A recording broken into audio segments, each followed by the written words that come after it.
What is up, everyone? We are live in the 915. That's right. My name is Richie Marrufo, and we're joining you from El Paso, El Chuco Town. Not the many names, but it is Monday night, which means it's time for another edition of our stay-at-home open mic, our virtual open mic, our online open mic. And we are coming to you from El Paso, like I said. And if you're joining us for the first time, welcome. This is like any other open mic. If you want to perform, all you have to do is sign up. We do have a link to sign up in the description of the YouTube video. If it's not there yet, I will add it as the show goes on. Until then, though, each performer gets about 5 to 7 minutes to do their thing, whether it be original work, cover poem, could even be music. But feel free to do your thing. Each performer, we are going to encourage to share any links to their social media, anything that they have going on, any upcoming events. And that's really what it is. We want to give people a sounding board, even if it's just event. Sometimes we need that. And that's been one of the most important things about these Mondays, just to come together, maybe even vent a little bit through our artistic work. We usually have the after party for like the real venting. But for now, we're here. Thank you for joining us. If you are returning, as always, welcome. We do encourage you guys to participate in the live chat. Like, perfect, Luis Santiago, right away. Boom. As soon as I said that, he threw in there. I love it. Good to see you, Luis. Let us know you're here and leave comments. If there's a line that you love, write it down, repeat it. That's a great way to get some feedback to all the performers. So we're going to go ahead and switch things up, do a little combo breaker, and kick things off with someone that we usually have at the beginning of the show, but not this early. Let's go ahead and we're going to kick things off in Pittsburgh today and welcome Vale Larkin back to the show. What's up, Vale? Hi, how are you doing? Excellent. Good. Okay, I'm gonna read from the story I started last week. That I wrote. It is so far in the story we've met a fairy who is able to transform herself, and she does so for the entertainment of the woodland creatures around her and the other fae. But eventually humans come, and when men arrive in her grove, she tries to drive them away so they can't hurt anything. And eventually she drives one away that turns out to be a wizard who curses her, and now she can no longer control her transformations. So while the woodland creatures in the fae still find her amusing, humans now find her terrifying, and she finds herself more and more spending her time frightening them away instead of doing anything else. And part of that is because the fae are fading from the world. More and more, the nixies and pucks and brownies were stepping through the skin of the world into realms where men could not hope to tread for millennia, hopefully having learned some manners along the way.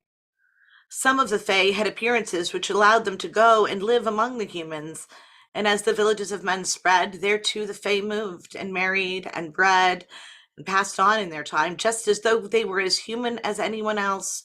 For what are we, if not what we pretend to be?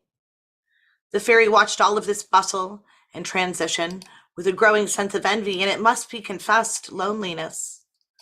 You see, the men had moved into the area to stay, and so now they had brought their wives, children, elderly and infirm, quite so much, and the fairy was surprised to discover that she didn't feel quite so much like scaring many of these humans.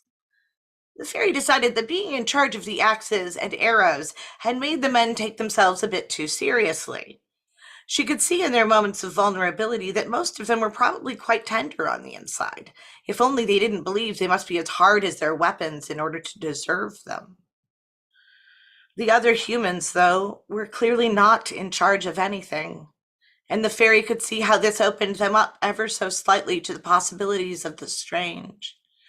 Life was sometimes hard and often unfair for these humans, and so the idea of another kind of life with another way of living was not perhaps such a terrible thing to conceive of. The fairy found herself wishing to be able to play with them as she had played with her woodland friends, to inspire rather than only confounding. Oh, but here was the wizard's curse bearing fruit at last. The wizard himself was long dead by this point, having been terribly disappointed his whole life by the fairy's obvious glee in the wake of his spell. As hard as she tried, she could not control her transformative powers in any way, and no matter how open to alternatives a human might be, being approached by something which just possibly might turn suddenly into a giant squid is responded to poorly by nearly everyone. The fairy began to feel her great work of bringing humility to the proud to be nothing more than an old relic's fading desire for attention. Her friends had all gone, and now she realized finally what joy she had always taken in showing them new and fantastical things, to opening their hearts to whatever might come their way. She wished to return to this joy, which she had discovered had been much more satisfying than mere trickery ever could be.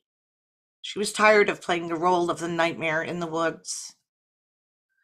Making up her mind to do something about her predicament, the fairy set out for her home, for the home of a local witch she knew. This witch was ancient and gnarled, but still spry of foot, and with enough energy for several younger witches at least. She greeted the fairy with a chair by the fire and a cup of something warm and strong, like whiskey made from cinnamon sticks. The fairy took a polite sip, but quickly set the cup down again. Fairies do not have the head for moonshine that witches do. She explained her situation to the witch, who understood at once what she was asking and immediately cautioned against it. "I can freeze you," she said, "from your very core out to the borders of your skin, and in this way you will not change or transform or mutate in any way." The fairy sat forward eagerly in her chair. "However," the witch continued, "this spell is a powerful one, and when I say you will not change, I mean not a single cell. You will remain in exactly the shape you were frozen in. You will never transform again. You who are metamorphosis herself, and have been for eons. You do not understand what you are giving up." The fairy said she was aware of the risk she took, but she had decided that she could entertain and bring wonder to others without her ability to change form. After all, one does not live as a magical being for all that time without picking up a few skills on the side. She decided that she was willing to accept these conditions, if it would give her a chance to be something new in this world besides a monster to frighten travelers with.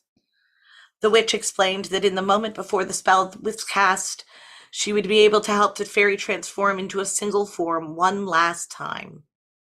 The moment came, and the fairy closed her eyes. There were 7 at present, and concentrated as hard as she could. There was a flash of icy light, and then there was only a woman, middle-aged and handsome. She wore a gray gown with a faint sheen to it, a little fascination, but nothing ostentatious. Her silvering black hair was pulled into a loose knot on the top of her head, and it still had enough curl in it to fall lightly to frame her face in waves. It was only in her eyes that one could still see glimmers of her old, mercurial nature. Perhaps the spell was not quite so complete as the witch believed, or perhaps there was something about the eyes that could not be quieted, no matter how strong the magic. Whatever the reason, the woman's eyes were remarkably difficult to describe. First, they would seem brown, then a tinge of green would show, then a wash of emerald, then hints of blue around the edges, and so on and so forth, until no one who ever looked into those eyes could say for certain what color they were, or why, when one had watched them shift for a moment or two, one could feel an upwelling of some old, primal sense of wonderment. The fairy left the witch's cottage, but rather than returning to her glade, she set out until she had found herself a good-sized human village with a town square. She could no longer transform, but she was still a fairy, and within a few days she had gathered a little crowd around her during the afternoons while she performed. She sang and accompanied herself on the mandolin. She performed dramatic monologues in pantomime, so realistic she seemed to actually change her form into that of different characters. She juggled fire and water, and occasionally small stones that would turn into birds mid-toss. Some of this was illusion, and some of it was small, inconsequential magic to a fairy, such as many hedge mages and wise women could perform. The fairy, like all her kind, knew the dangers of revealing herself as an outsider among these creatures. And I'm going to stop there for today. Thank you. Cool. Right on, Bill. I appreciate that. Before I go on and talk Yeah. more about this, yes, of course, always give props if you guys want to do that really quick. Um, yeah, I know you put your links as always, Linktree, Vale Larkin, YouTube channel, and then of course, Words of the Prophets fundraiser. Is there anything else you'd like to promote before we move on? How can Nope, I'm people good. support? All right, cool. We'll make sure to share those links on YouTube. Thank you for joining us as always. And for those of you who are just joining us, we just started our open mic. Vale was the first performer. She didn't miss much. You can even go back and rewind and watch the replay of when they started. In fact, that is a second part of a serialized short story. We have a little bit of more freedom at this mic. So you guys, if you want to read somewhat longer pieces, we have about 5 to 7 minutes to work with. There is a link to sign up, and we're going to go ahead and keep going. We have a pretty good list, but there's still room. So if you do want to read, you want to share anything, you can go ahead and click on that link, put in your info, and then we'll add you to the list. It is added also in the description of our YouTube video. We are live on YouTube. So again, shout out to everyone watching live right now. Go back and watch Vale's first part of that series. And that's something that we've done in the past year. Kit just finished doing a series. Teza Somok's done that before as well with different pieces. So yes, welcome, Elisa. Good. I just saw you sign up. Welcome. All right. So throughout the night, I'm just going to be introducing everyone, mention where they're from, if they provide that information, and we'll just go right into it. So we're going to go from Pittsburgh to Denver. So we're going to go time zones. We're going to go a little earlier in the night, at least time zone wise. And welcome back to the stage. Someone who always kicks it off, our very own Lighthouse. Let's welcome to the stage, Mike Sindler. What's up, Yeah. man? Hey, Happy well, Monday. nice to see some other wonderful poets show up here just in the last minute or two. Hope that everybody will go ahead and join the list and read, because always good to hear you people. Vale, I was listening to your story, and I don't think it needs it or anything, but I'd love to see what kind of illustrations you might add to that. Just such great visuals in there. But that being said, I'm just going to go ahead and do my usual, put up lighthousewriters.org, which is a wonderful, wonderful organization that is here for anybody in any form of writing. They have something to help you or to inspire you or to help you find community, whether it's workshops or classes or events. Speaking of events, I am actually going to be featuring at Time to Arrive, which is Dane Ence's wonderful open mic out of San Francisco tomorrow. And I would love to see anybody who wants to come there. That would be fantastic.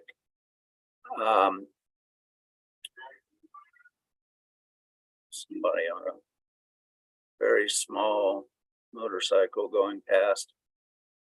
I'm going to start with a poem about my oldest friend in the world, who I'm very glad to say has started going to that open mic Time to Arrive, Dane Ence's, which just thrills me hugely because we're very far apart physically, but still very close mentally and emotionally. And so this is called 50 Years and More. 50 years and more of friendship have passed since first I heard him play. Stubby childish fingers drew out beauty from piano keys. Little boy boogie woogies into Bach and back. I sat on floor and pile of vinyl, watching toes stretch out to find pedals. Others found him awkward and they ostracized, but I knew better, saw the soul that soared. Stuck in a small town full of bigots, picked on for being indescribably different. I knew they were fools, dim-wit bullies. I wish their idiocy didn't hurt him, yet I could see it did, only not how much. Hard to see from outside, no matter how close. After 50 plus years, the love and admiration has never faded. Occasional phone calls and rare visits or treats. Now, in a miracle of the pandemic-induced Zoom age, I've enticed him into joining in with a global community open mic. After so many years, I'm blessed to hear his hands caress keys and bring forth beauty once again. I smile wide as someone asks, "Who wrote that?" knowing it came straight from his heart as pure improvisation. What a gift, what a wonder, what a privilege, what a joy. Feeling just as happy watching my friend play as I did 50 years and more before when I was a little boy. And I was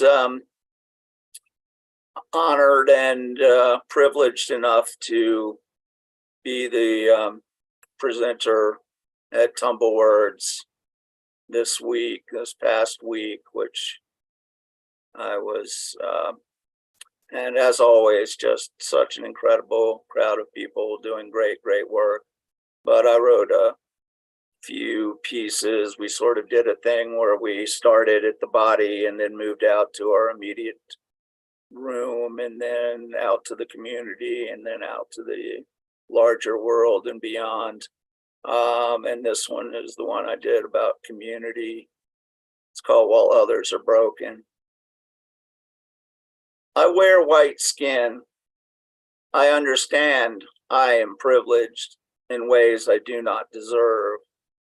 I see my community. I see authority.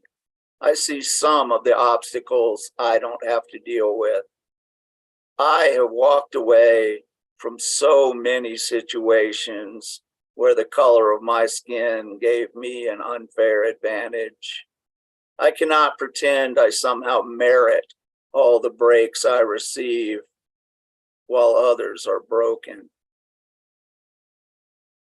And one more that I did as far as looking at the larger world. This is calling it lungs ago. It's just a haiku.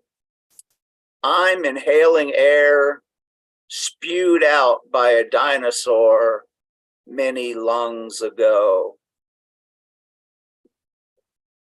And again, anytime we think of Tumblewords, can't help but think of Donna and give her props for everything she did there for 27 years. Still missed.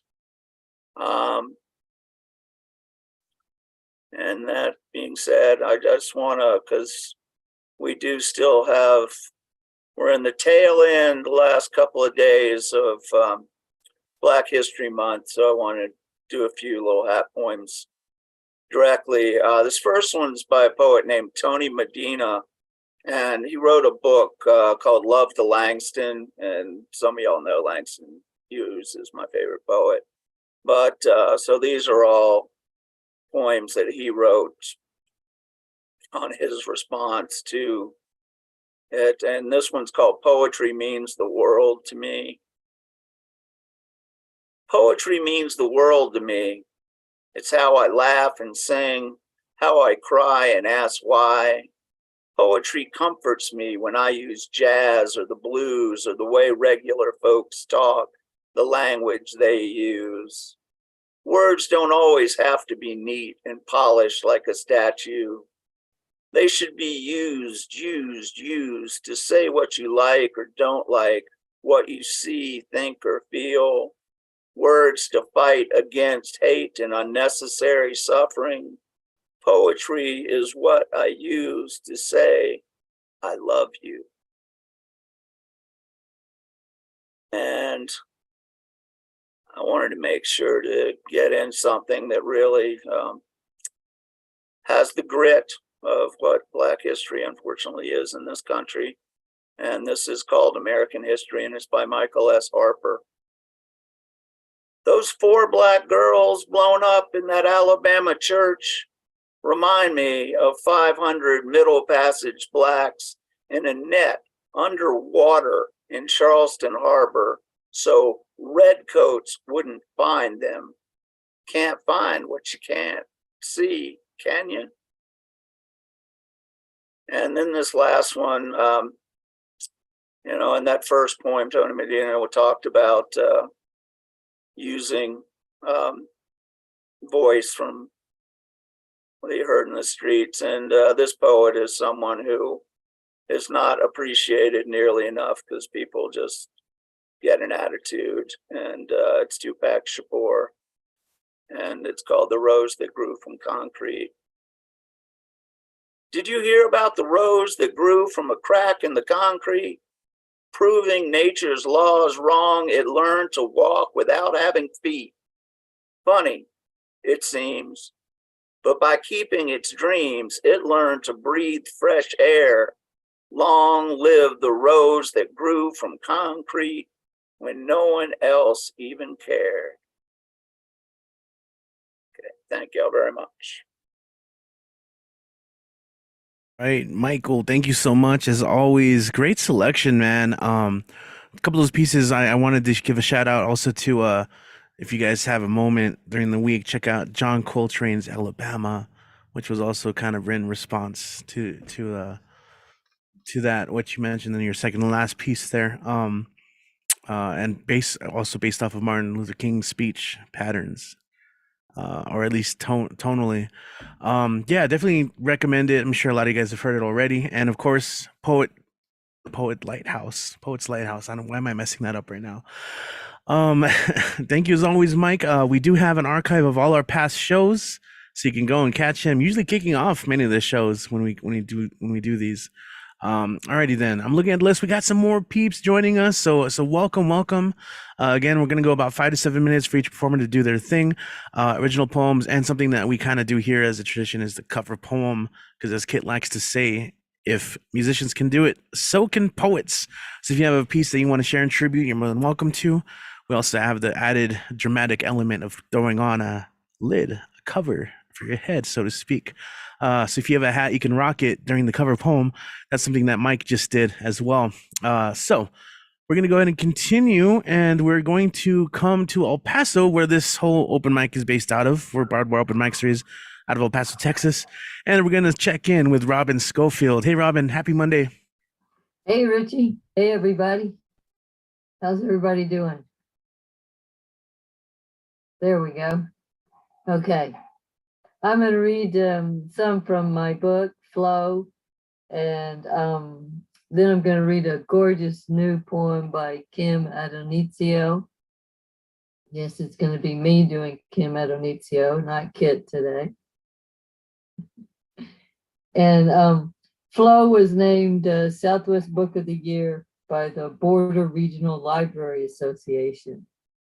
I guess 4 years ago now. 3 years ago. It came out 4 years ago. So I thought I'd read a little poem about springtime, and especially about freezing temperatures in the springtime, which spring is coming. This is called imaginal cells, which is what a caterpillar has. Lime and black, the caterpillar goes gooey green, vomit green, moss green, clover green. Not the desert bird of paradise, new seed pod green, when sunlight sluices through. Electric green, she has grazed yellow petals, carnadine trumpets, stamens nectar, gobbling root, branch, leaf, stem, seed. She has gauzed over what self shreds she possesses, from which she will reform as nectar-seeking geometry, clear wings, fairy dusted with neon scales. In the desert meadow at 6,000 feet, a March freeze readies the poppy seeds for those becoming butterflies. Ah, yes, Myra loves the readings. And this one I want to send out for Donna. It's a Tumble Words poem, and Tumble Words is a generative writing workshop that confronts the blank page. We all read and we all write. We all write and we all read what we've just written aloud to each other. Myra. There you go, Myra. Pick on the dog. And Tumblewords welcomes everyone. This one is called Unlikely Guy in the Poetry Workshop.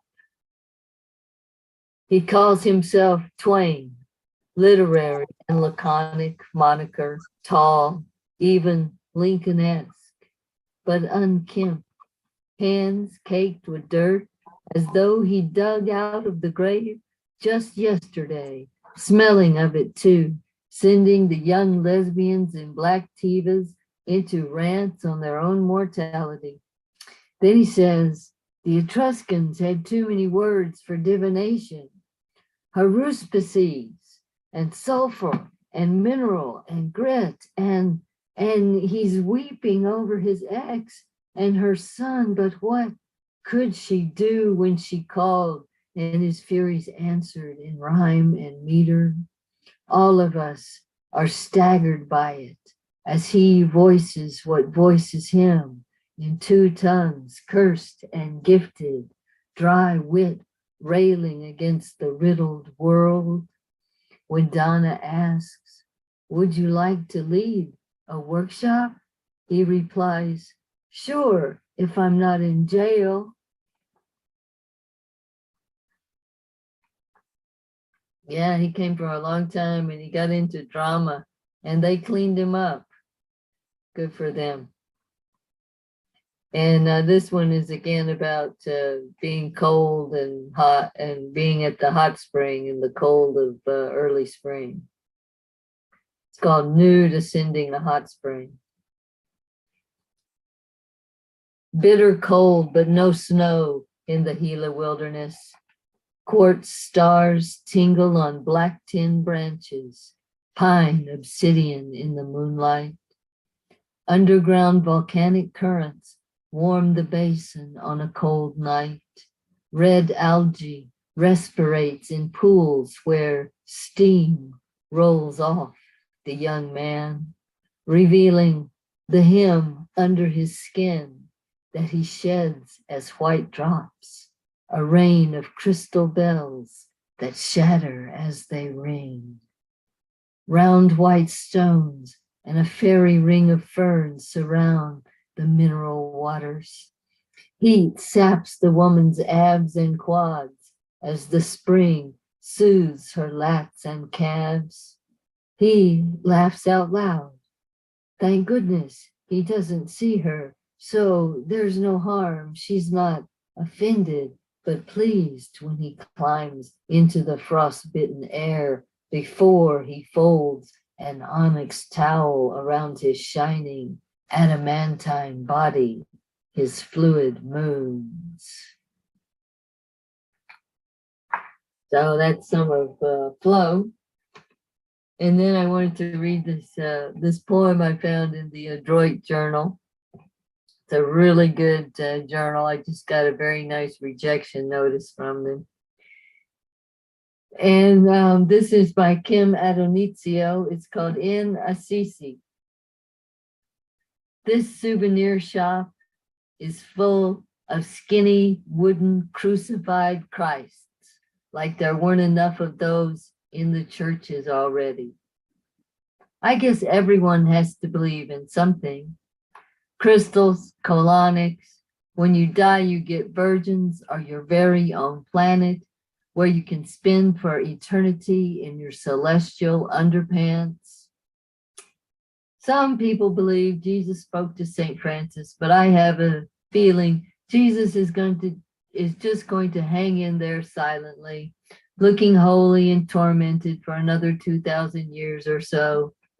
I don't think I'm going to get a Catholic miracle like a statue blinks at me, and I suddenly understand Italian, Greek, Latin, Aramaic, and Ugaritic, or peel off my tattoos and send the carved lions of my higher self to tear apart the lambs of my addictions. I'll probably just go on kneeling before minibars in hotel rooms in my silk robe of flowers, praising the macadamias. One story about St. Francis is that 2 years before he died, he got stigmata. probably malaria or leprosy. But imagine those sores. He dressed in a mended sack and old worn sandals. If you saw him in Berkeley, you might cross the street, then come back with some change and try not to touch his hand.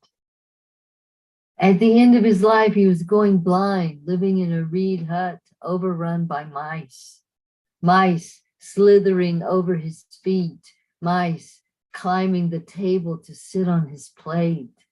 I guess they figured out that the job of a saint is to suffer as horribly as possible. Saint Agnes raped and stabbed in the throat. Joan of Arc burned and cast into the Seine. Oliver Plunkett imprisoned, hanged, drawn and quartered, beheaded, beatified, canonized. Brother, son, sister-in-law, death. Forgive me, I don't see the point of all this pain or believing it gets better when you're boxed and delivered to the parade of microbes that will devour your corpse. I know my soul is small. It just wants a decent hotel room. And the man who lies down to sleep so trustingly beside me to open his eyes and love me. Thank you, everybody. Awesome. Thank you, Robin. And also you had the task of performing around Myra, who just like wants all the attention in the world. Yeah, she's crazy. She I love loves it. I to love talk. No, great selection. That's correction. Myra deserves all the attention. Just ask her; she'll tell you. There you go. Yeah. She will roar mightily up at you in agreement. Thank you, Robin. Check out her books, and we're looking forward to the next one coming up. And you mentioned it, and you'll hear about it a lot tonight. Tumblewords Project. If you guys want to get some writing done on Saturdays from 1 p.m. to 3 p.m. Mountain Time, get some generative writing done. Tumblewords is a spot to be, but we'll let people promote it throughout the night, including Kit. But right now, we're going to go ahead and keep going through the list so we can get everyone on at a time. We got a lot of East Coast peeps. I want to make sure that we get them on too at a reasonable time. So we're going to go ahead and continue onward, and we're going to try travel back to Pittsburgh and get some short fiction from Andrew Pryor. Hey, Andrew, what's going on, man? Hello. Yeah, I have another short story today. I think I've read this one here before, but it's called The Noises of Early Summer Lawns. It's about 5 minutes long. So without further ado. It's the first weekend of summer, and the Kyle's dandelions will not shut up to save their own lives. Mrs. Carrington and I are sitting on chairs made of thick woven grass, sipping rosemary and hibiscus iced tea and listening to the early murmuring of the neighborhood's lawns, just breaking the surface of the dirt again for the first time in several months, and cooing at their surroundings. But the May wind keeps blowing and waking up Kyle's dandelions. Every gust prompts a hi, or a hey, it's me, Kyle. Kyle is the kind of neighbor that does not let you forget his name. In another couple of weeks, more dandelions will sprout on the other lawns of the neighborhood, letting us all know Kyle's horoscope for the day, he's an Aries, or advertising his koi pond business. It's enough to make you want to advance on his property with a fleet of riding lawnmowers and hum Ride of the Valkyries. I know better than to say such things aloud, though. Cutting down someone else's lawn is like giving them a tattoo against their will. Mrs. Carrington is still talking while I stay quiet and attempt to listen. She talks about how things have changed in the neighborhood in the past 10 years. People in the neighborhood don't talk to each other anymore. There's less of an openness and a friendliness in the air. She grabs the other pitcher of iced tea, the one made with jasmine, rainwater, and miracle grow, and waters the roots of her armchair, punctuating her point.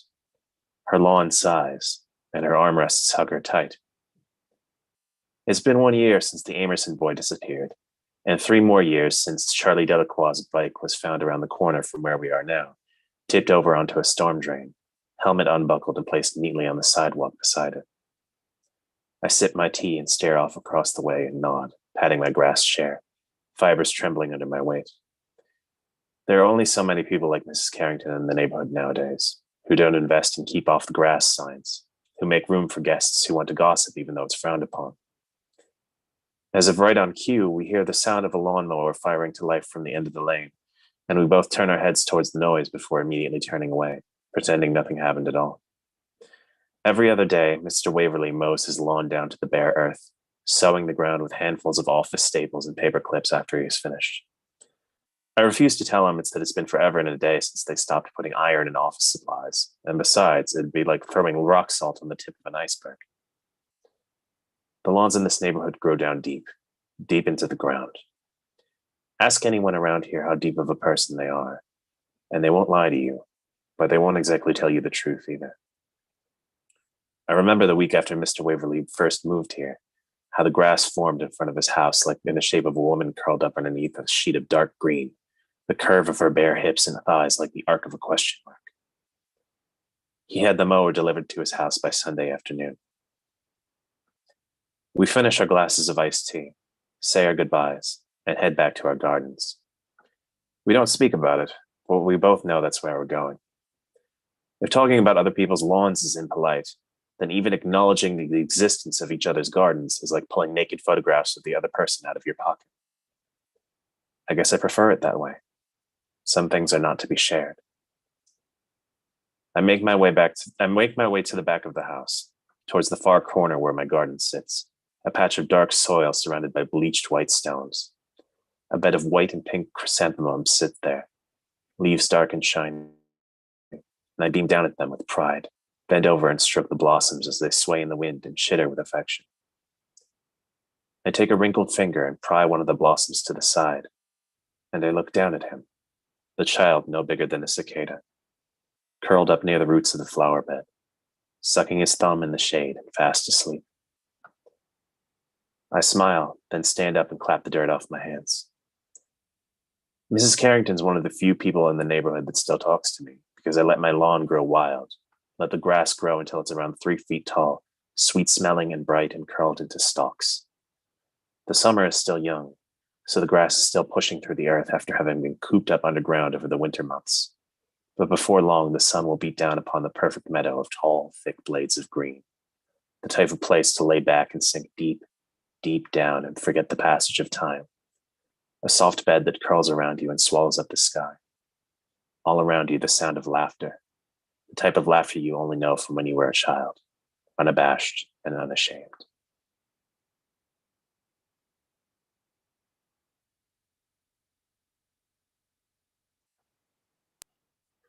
Right on, man. Thank you, Andrew. Love your prose so much. And even if you had read that one before, it was still a pleasure to hear again.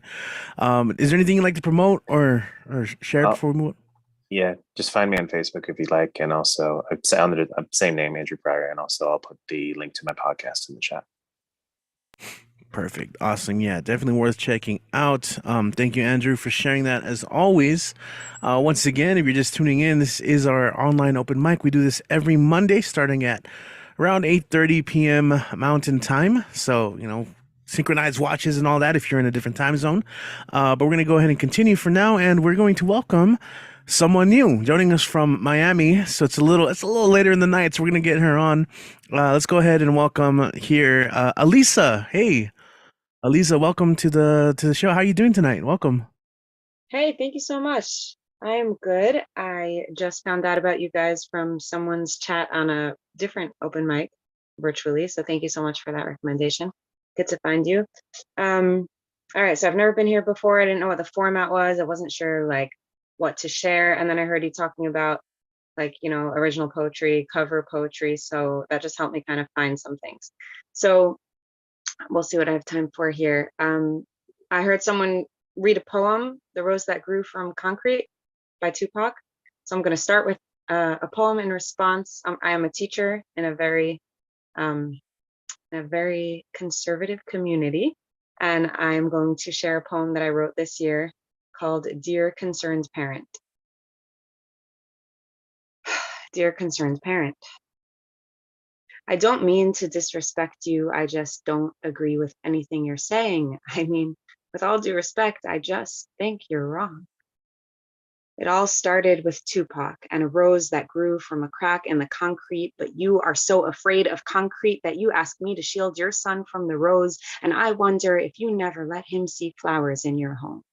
If the thorns or the mud, I mean, the soil that it grows in is too dirty for your precious son, I mean, where will he find beauty? Will he ever taste honey if you're too afraid of the stinger of the bee? So they say I should have left his name off the poem. Like living through chaos disqualifies you from creating something worth reading, or at least don't let the kids know that someone with tattoos might have something worth sharing. I just don't get it. I know you don't want your son to die in gang violence. Well, neither did Tupac's mama. Can we talk about that instead? Can we talk about a rose that eventually was choked by the concrete it grew out of? Can we talk about violence? Can we talk about its price? Can we talk about ignorance, about fighting for better lives, about being so privileged that you don't even know there are kids 2 blocks away who probably won't even make it to 16? Do you want to protect your son at the expense of understanding, of compassion, of empathy, of inhaling the scent of courage, of fear, of failure, of hope, of dreams that don't die? Do you want him to throw his hands in the air when the battle is over and say, what should I have done? I didn't know there was a war. It's not my fault. Or do you want him to fight for all of the things I hope you still believe in? Can you let his fingers trace the soft velvet petals and trust him to survive? That's that one. Thank you. Wow.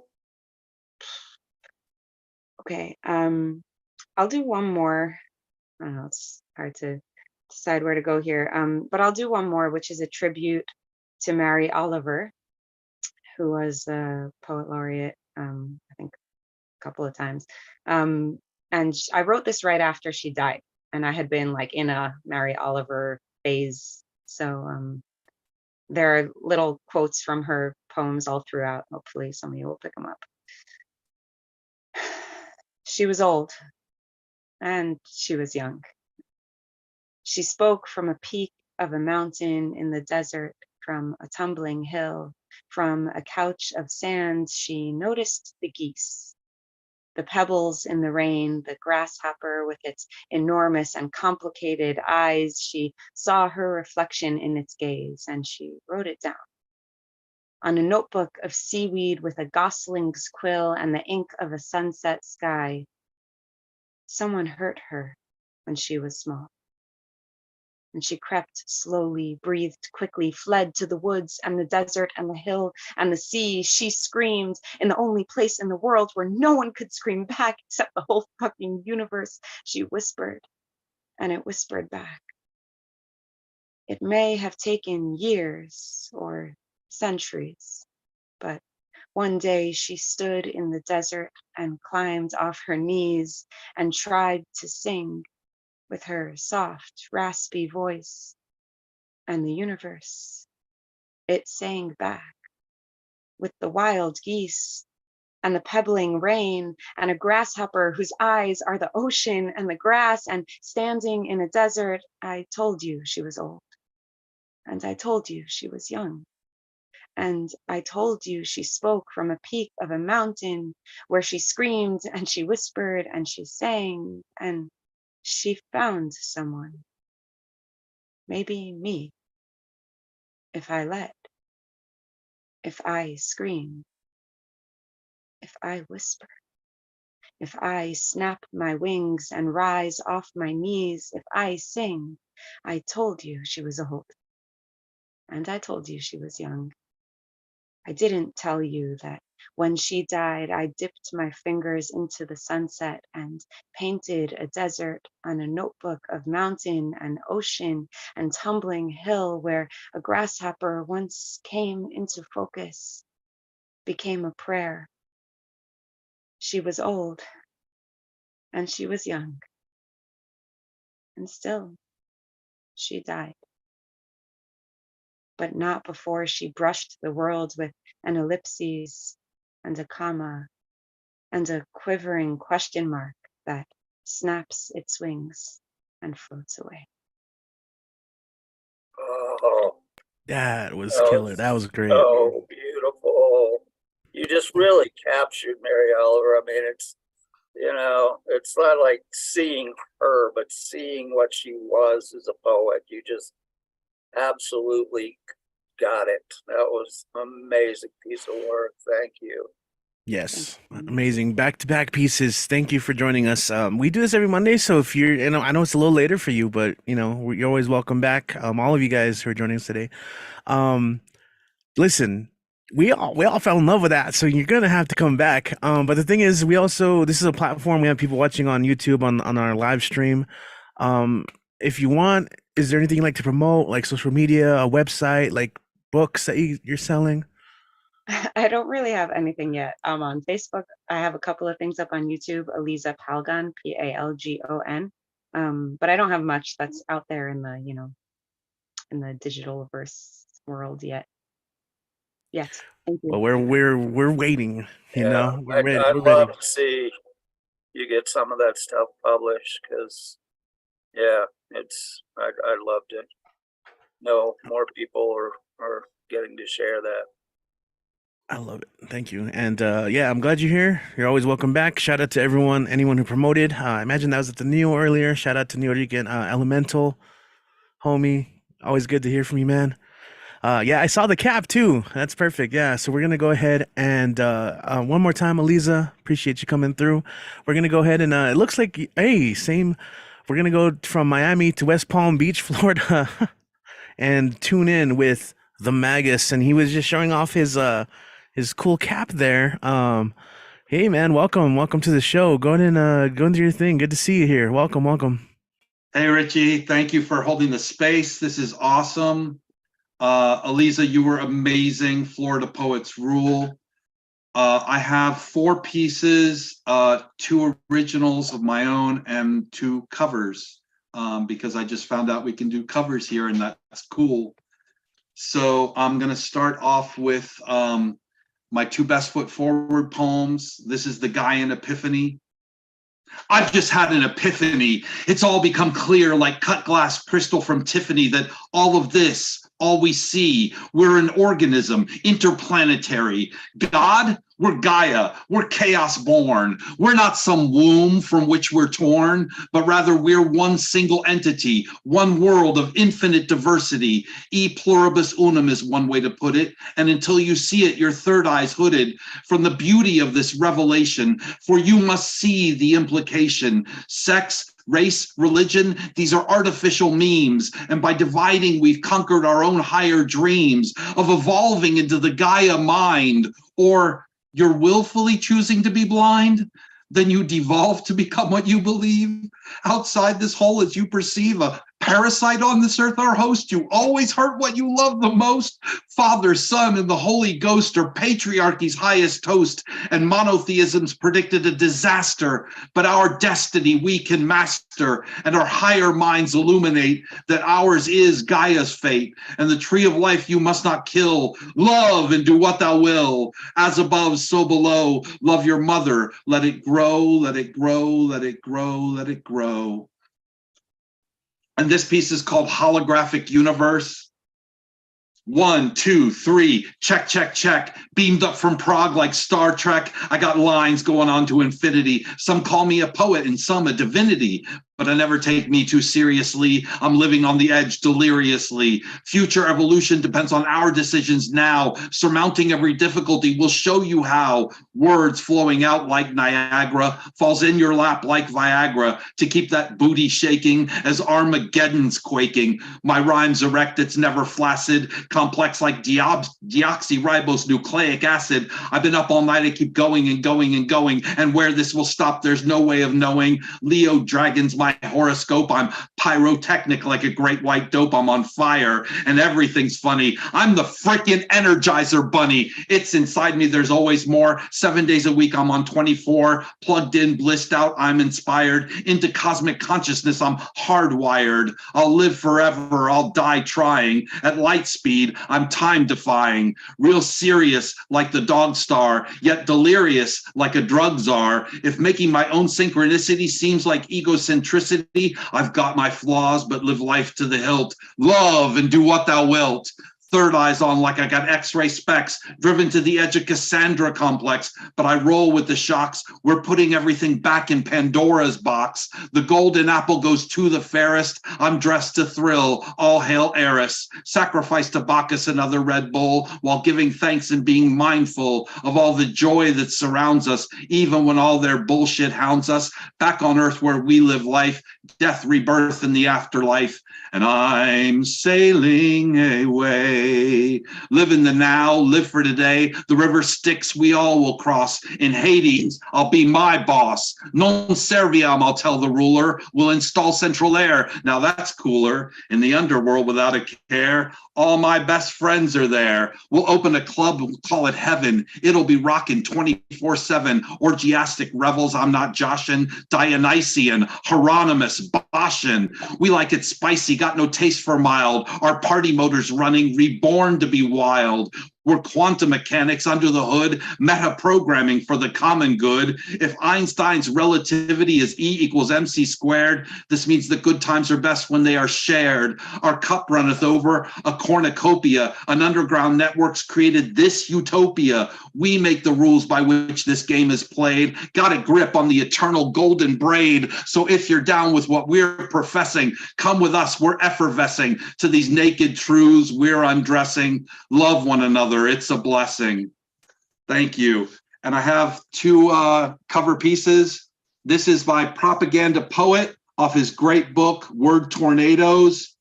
This is called Yeshua, Black Jesus Matters. They will hate you for the color of your skin. I shall love them anyway. They will despise you because you are kind. I shall help them anyway. They will covet your crown and take it from you.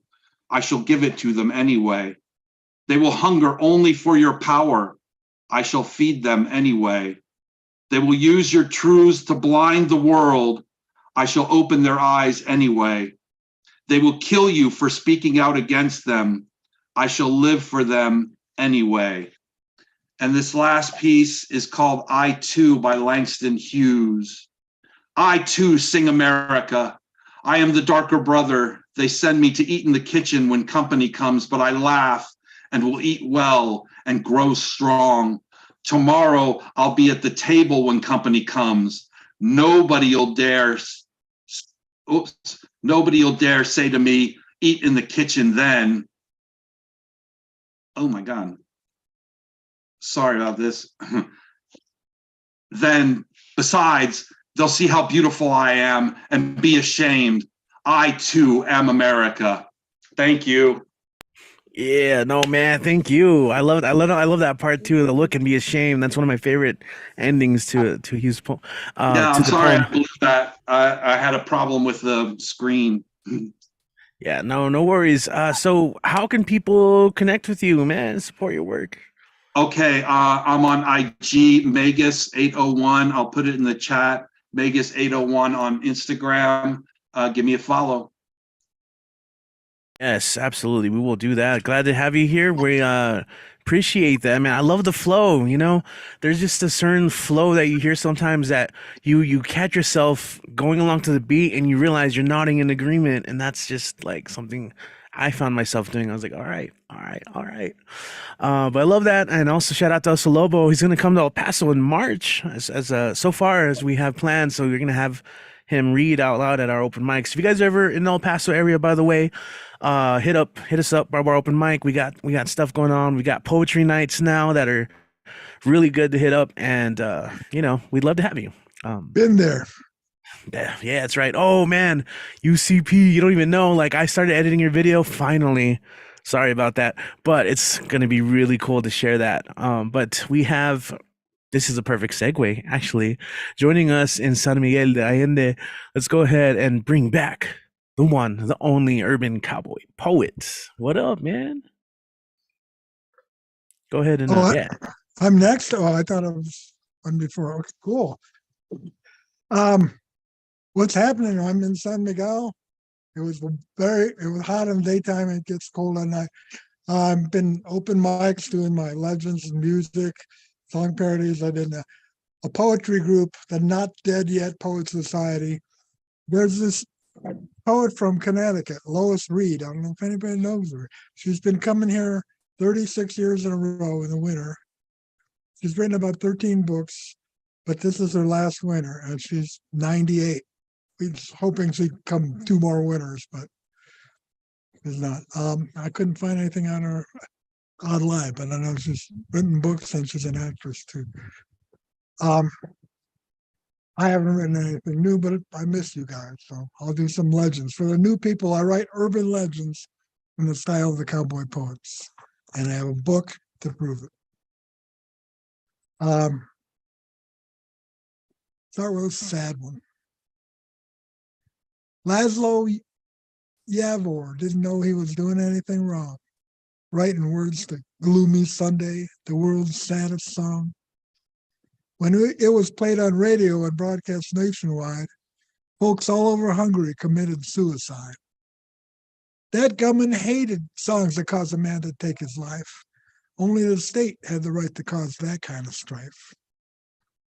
When they discovered how many shot themselves, jumped, or were hung, they banned Gloomy Sunday from ever being sung. Americans saw this tragedy that befell that little nation and thought, this could be a hit. We'll write us a translation. Only one artist can sell a song with such notoriety. We must get it recorded by the great Billie Holiday. Gloomy Sunday. Billie's version was a hit. 200,000 sold. Many were the folks who would never get to grow old. She sang it sad and beautiful and released it in the fall. By spring, 200 fans had decided to end it all. People on 2 continents done left the world too soon. Laszlo's girlfriend hung herself, as did the man who wrote the tune. Britain ruled to restrict the song to instrumental only. The words were causing folks to feel extremely sad and lonely. How could so many tragic deaths be caused by one sad song? I'll give a sample, but to be safe, please don't sing along. Soon there'll be candles and tears, prayers that are said, I know. Let them not weep, let them know that I'm glad to go. You're starting to feel depressed by the couple lines I read. If I'd have sung this in Hungarian, by now you would be dead. If you should come across this song on iTunes, YouTube, or disc, be aware that you'll be listening to the words at your own risk. Gloomy Sunday. Hungry man, yes. Hungry man died. I'll do another one that has song excerpts in it, but it's just happy songs. Dead might not be dead. Yeah, I'll start over again. Dead might not be dead when it comes to old Walt Disney. He was the man who invented imagination, isn't he? Cancer had destroyed his lung. It seems his time was ended. But this man of vision had a plan to get his time extended. Uncle Walt had himself froze in 1966. The idea to suspend his life till science found a fix. He'd hibernate till doctors made a cure for his lung cancer. He still directs the family business through a necromancer. Disneyland is the location of his cryonic birth.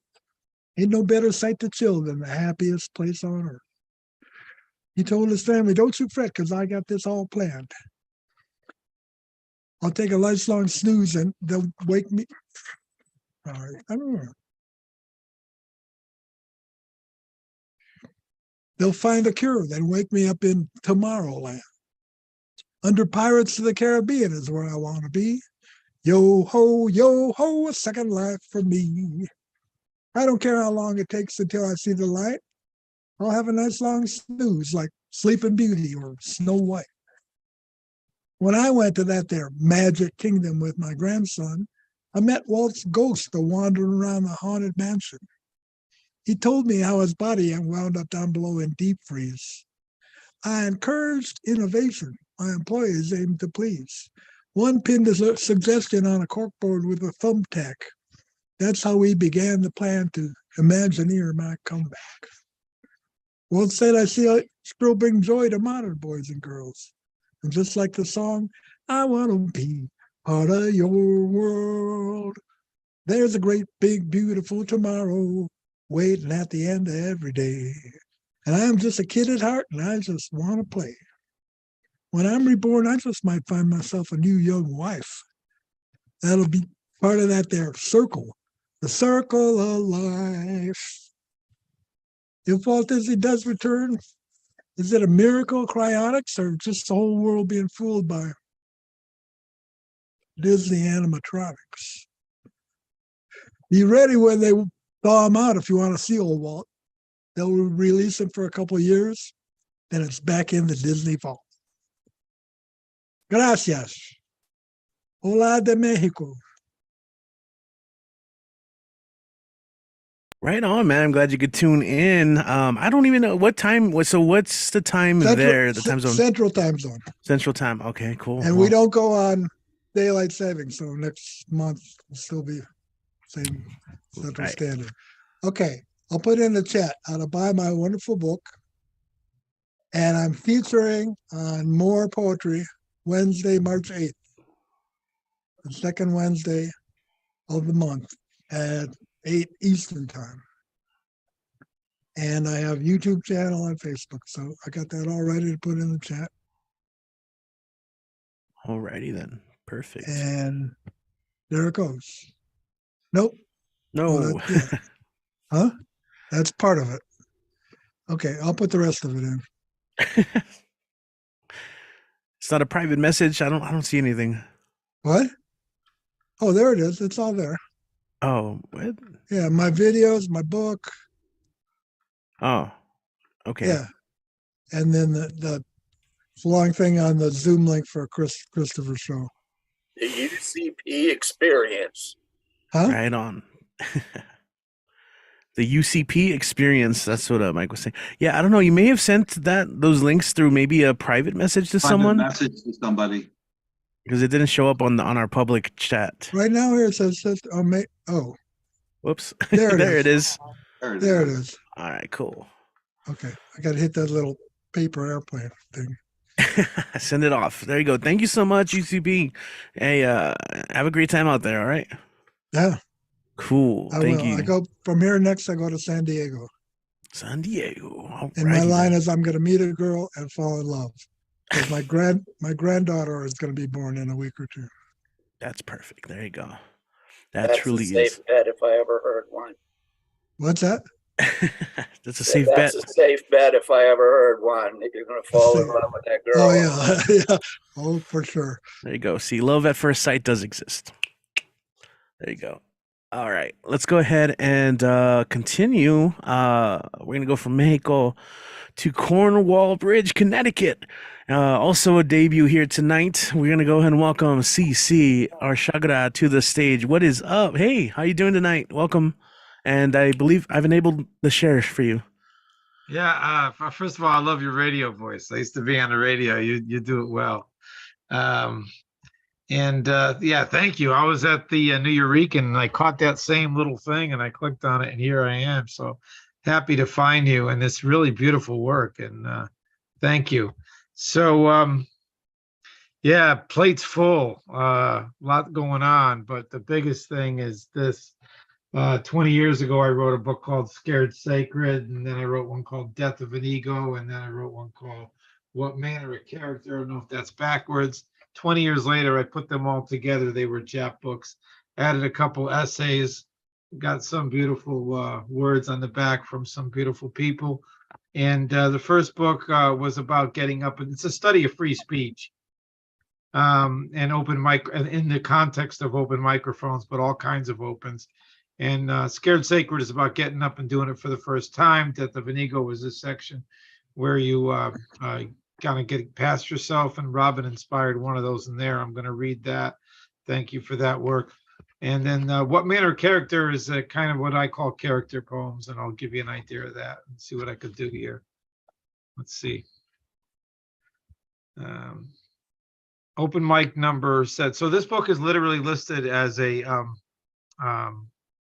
social science book on the ISBN listing, and I'll put all my stuff in there. There's so many web things going on. It's getting a little dizzy, but I try. Another new name was called to the microphone. The bloody driven sounds of angry nails were heard. The cross shape of the stage floor and the mic stand took form. It was hard here and at times seemed impossible to see. Even harder to go on listening to somebody being one who is performing his own alone crucifixion. Open microphone number 23. When she reached the reading stage of confidence, she stood still to face the landing she was on. Then she realized the poetry she had planned to read upon arrival was at home under a shade tree, a place she wrote when she found time. Her mind flashed to see it pictured there, exposed to the oncoming weather. Her next step was all about believing in herself, followed by thoughts of children's rhymes and memories of painful knee scrapings. Then her lips moved in silence as she wrestled with a daydream about running from a rope's end that was throwing blinding lights at her. Then a chill shook her so hard it hurt. The shake induced by a real thought of a dear friend wounding her. And she was so close to reaching the stage of fears moving when she leaped with the ends of all her known faith. Then she died to find nothing had changed except her ego. In the what manner of character section, I would call them character poems. Heartlock, Alone.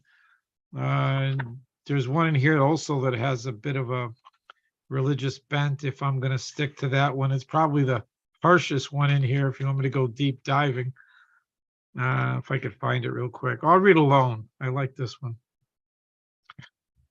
This one, actually, I just did the 25th anniversary. I don't know if anybody's from Boston area, but the Jeff Robinson Trio Poetry Jam just had its 25th anniversary for a jazz band backs every single poet in a feature for 25 years every Sunday, Jeff Robinson. I can put the link to that. That's a harsh one, very critical. Anyway, open microphone, Alone. Alone. Alone. Alone, the poet lives crowded on the world stage of everybody living some form of isolation. Here, alone delves into the self of no safe feelings to stretch and feel the breathing of others. Alone now in thoughts and points of view free, inhales, then feels no rejection or acceptance. Here, flesh to sky, here, flesh to marrow, here by every end of the flowing world's way, still new ways are to be discovered. This membrane is, and it opens. The last poem in the book is Walker. The poet Walker walks life and welcomes death home to be no longer alone without love. The poet Walker walks deep into the heart of the mind where fear is created. The poet Walker walks each stage of aging innocence that may be at war with itself. The poet Walker walks negativity back home to choose the ends of despair. The poet Walker walks into the womb of hate on earth and releases the universal soul of love back to life before hate spawns finally again more pain. The poet walker walks the share of water, the reminder of sky, failures that are born to the poetry of life. The poet walker walks the soul of the unreachable you. And I'll just blindly see what happens if I open it up here. Number 8, I'll finish with that.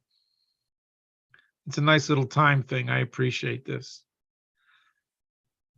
Minor miracle. This is from the first section, Scared Sacred.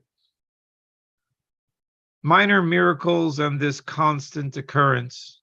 The stage is undressed with empty voices, and ears are painted on seats spread about with a few of the tabletops adorned with lip images. Here, a legend spoke of some sound-minded witnesses who have sworn on their graves to have seen the lips move and speak aloud, "I hear you, I hear you." The tale goes, you see, words appeared, then disappeared around each painted ear on each seat. All the words seemed to say the same thing, but each one expressed in its own way this thought: I hereby choose my independent listening. And on that night, that very night at the open microphone, it was really not unlike the many, many others, when sounds off the stage changed the physical shape of hearts, influencing the wind to move the wings of hope in flight. Over the earth found emotional rains and ranges of tears falling cold to dry the quiet of sadness while soaking the loud now and now sounds of dead silence. Those who are happy here may remember being lost in the corners of minding darkness and becoming exposed to light. Recalling how their pain hid and waited to be born, or life inspired as to fall in love by the reading of each word by word. Here, just for a living chance that a listening experience will be here, touched, faced, breath taken, and felt as finally heard. The open microphone subtitled Human Rights, Free Speech, and the Word. My website, if it doesn't work, I'm trying to have so much technology to deal with. Anyway, you can find me. I'm easy to find. You can always write me. I got all kinds of projects. The Human Room, Open Voice. I just started a podcast. The plate's full. I don't like talking about it, but I have to. So love you all and thank you for the time. Thank you. Thank you for sharing that. And I completely relate to that message right there. But I don't see it here, a link to the website. If you can, any links you want, you can go ahead and throw down in the chat and we'll make sure to push those along. Oh, okay. Ouch. Yeah. There we go. There we go. So yeah, but basically it's ccrshagra.com is a good place to start. There's a contact button. And then once a month, I'll send out an email of what's going on. But thank you all. It's good to see some familiar faces here too. Right on. Appreciate it. And of course, as I was mentioning earlier, you're always welcome back if you're feeling a little insomnia. I know it's almost near midnight for a lot of you guys on the East Coast, so we're working our way through that to get you guys on as early as we can.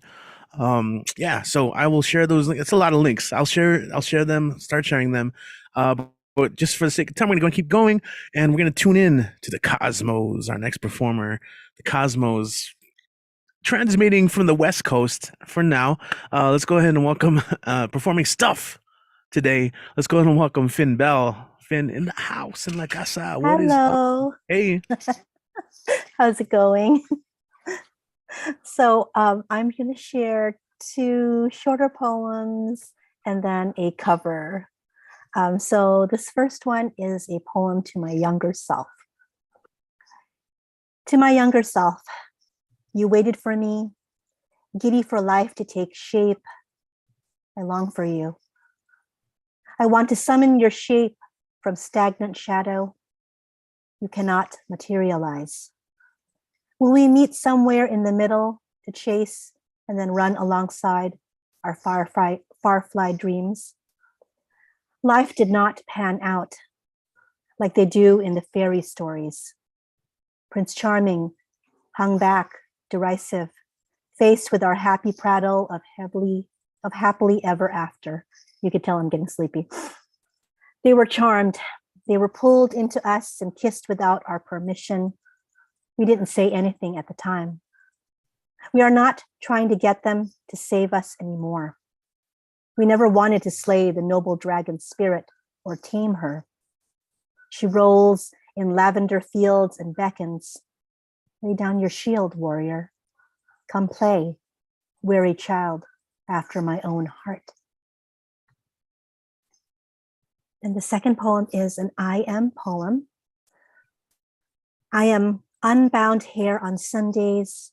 I am breath catching in my chest and then releasing. I am spreading my arms, my body, a net to catch everyone, keep them safe.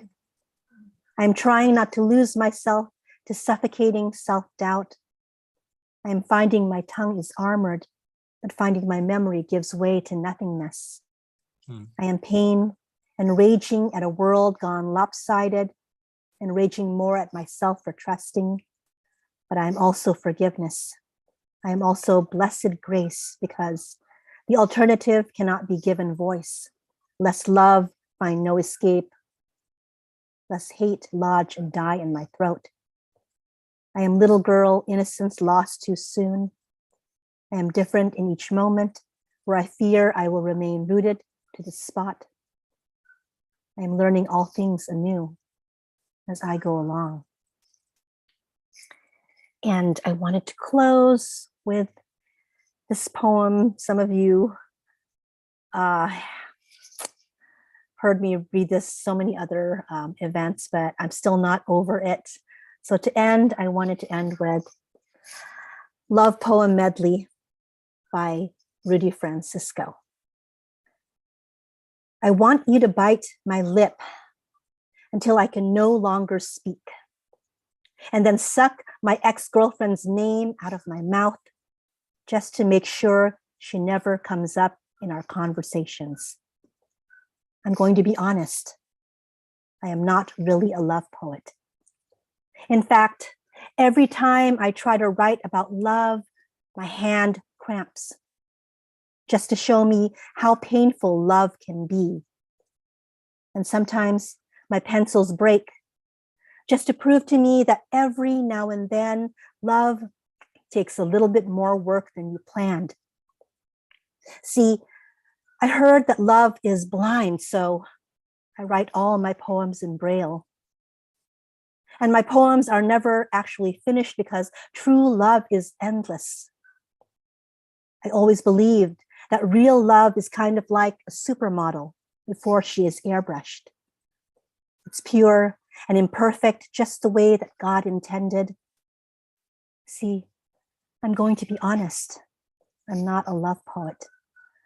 But if I was to wake up tomorrow morning and decide that I really wanted to write about love, I swear that my first poem, it would be about you. About how I love you the same way that I learned how to ride a bike. Scared, but reckless, with no training wheels or elbow pads, so my scars can tell the story of how I fell for you. You see, I'm not really a love poet. But if I was, I'd write about how I see your face in every cloud and your reflection in every window. You see, I've written like a million poems, hoping that somehow, maybe some way you'll jump out of the page and be closer to me. Because if you were here right now,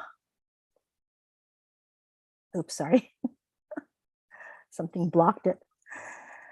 Because if you were here right now, I would massage your back until your skin sings songs that your lips don't even know the words to. Until your heartbeat sounds like my last name and you smile like the Pacific Ocean. I want to drink the sunlight in your skin. If I was a love poet, I'd write about how you have the audacity to be beautiful, even on days when everything around you is ugly. You see, I'd write about your eyelashes and how they're like violin strings that play symphonies every time you blink. If I was a love poet, I'd write about how I melt in front of you like an ice sculpture every time I hear the vibration of your voice. So whenever I see your name on the caller ID, my heart, it plays hopscotch inside of my chest. Yo, it climbs onto my ribs like monkey bars, and I feel like a child all over again. I know this sounds strange, but every now and then I pray that God somehow turns you back into one of my ribs, just so that I would never have to spend an entire day without you. I swear, I'm not a love poet, but if I was to wake up tomorrow morning and decide that I really wanted to write about love, my first poem, it would be about you. And after all of that, she was like, so how do you feel about me? And I said, put it like this. I want to be your ex-boyfriend's stuntman. I want to do everything that he never had the courage to do, like trust you. I swear that when our lips touch, I can taste the next 60 years of my life. And some days I want to swallow stacks of your pictures just so you can be a part of me for a little bit longer. If I could, I would sample your smile, then I would let my heart beat to the bass line. We would create the greatest love song of all time. Whenever we stand next to each other, love, I was the only one made for you, and you can at last be my Etta James. I'll be, oh child, when you're in pain, or you could be candy-coated drops of rain, even though it never rains in Southern California. And together we could be music.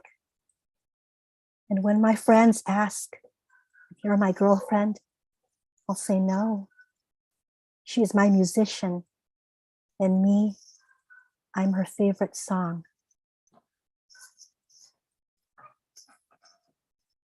Oh, what a killer choice of a cover poem. Ooh, Damn. yeah. Yeah, it's so much of it's so good. Skins until your skin sings songs your lips don't even know the words to. Like, damn, that one always gets me like nicely. So before we move on, how can people connect with you, and what do you like? If you know, how can they support you? What's going on this week? You can find me on Instagram, Finn_Bell. I'm also on Linktree /Finn Bell. And coming up the beginning of March with my platform, Vocabulary, we're going to do cover poems. This is thanks to you guys, to Kit and to Richie, because I love the cover poems. So it's going to be covers night on the 9th of March. So that would be our next big ass event. So please do join. I'll put all that junk in the chat. Put all that junk in the trunk. I mean, the chat. Hell yeah. Thank you. Finn Bell, everyone. I will share links as well. Sorry, guys. Sometimes I stutter. I get excited and I want to like start running before I even could walk. So we're going to go ahead and continue. Our next performer is joining us in the East Coast. And so I know it's a little late. So thank you for your patience. But also, he's I know he shared the link so people can find us today. So that's huge.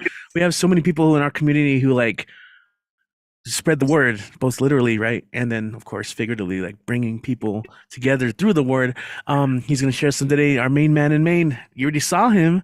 He's getting ready. Let's go ahead and welcome Generalissimo Brian Franco. What's up, man? How you doing? I'm trying. I'm do 3 shorter poems. I will do a medium poem, and then I'll do a cover. So first, let's hold this up for you. Where does I have it? Right here.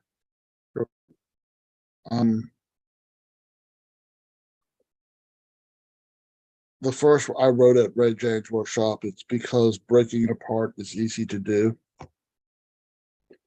There's a reason funhouse mirrors aren't actually fun. Mirrors should not make anyone dizzy. Sometimes they are engineered to make the reflection recipient dizzy enough they can't drive home. My funhouse mirror has been infinitely broken and haphazardly reset. As a result, my mirror image is segmented. I can still shave, floss, brush my teeth, and wash my face effectively, despite the distorted reality I've chosen to live with. People have offered to buy me a new mirror to no avail. My truth is a new mirror won't make me see anyone new. Broken mirrors are like sidewalk cracks that never break mama's backs. They don't cause 7 years of bad luck, but they do make us look at ourselves in new and different ways. Poem 2, a treatise on the edibility of onion skins. I don't recognize who I see in the mirror. It's not the unkempt beard or the baggage under my eyes. It's the onion trapped inside my soul, unable to peel away its inedible outer layers because my heart has been broken so oft.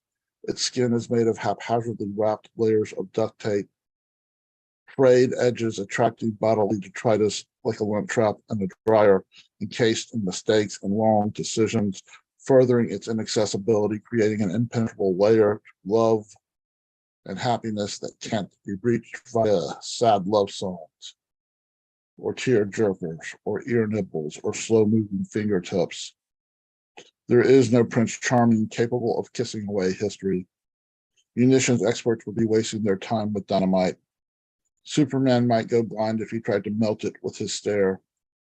I am resigned to accept my permanently damaged heart still beating and trying to find ways to find love, despite all the duct tape and detritus that might only exist inside my mind. This is called Before.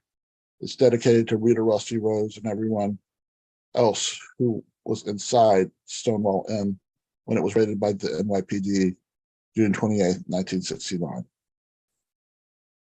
The Shangri-La sang "Give Him a Great Big Kiss" on the jukebox before it happened. It was a hot, humid evening.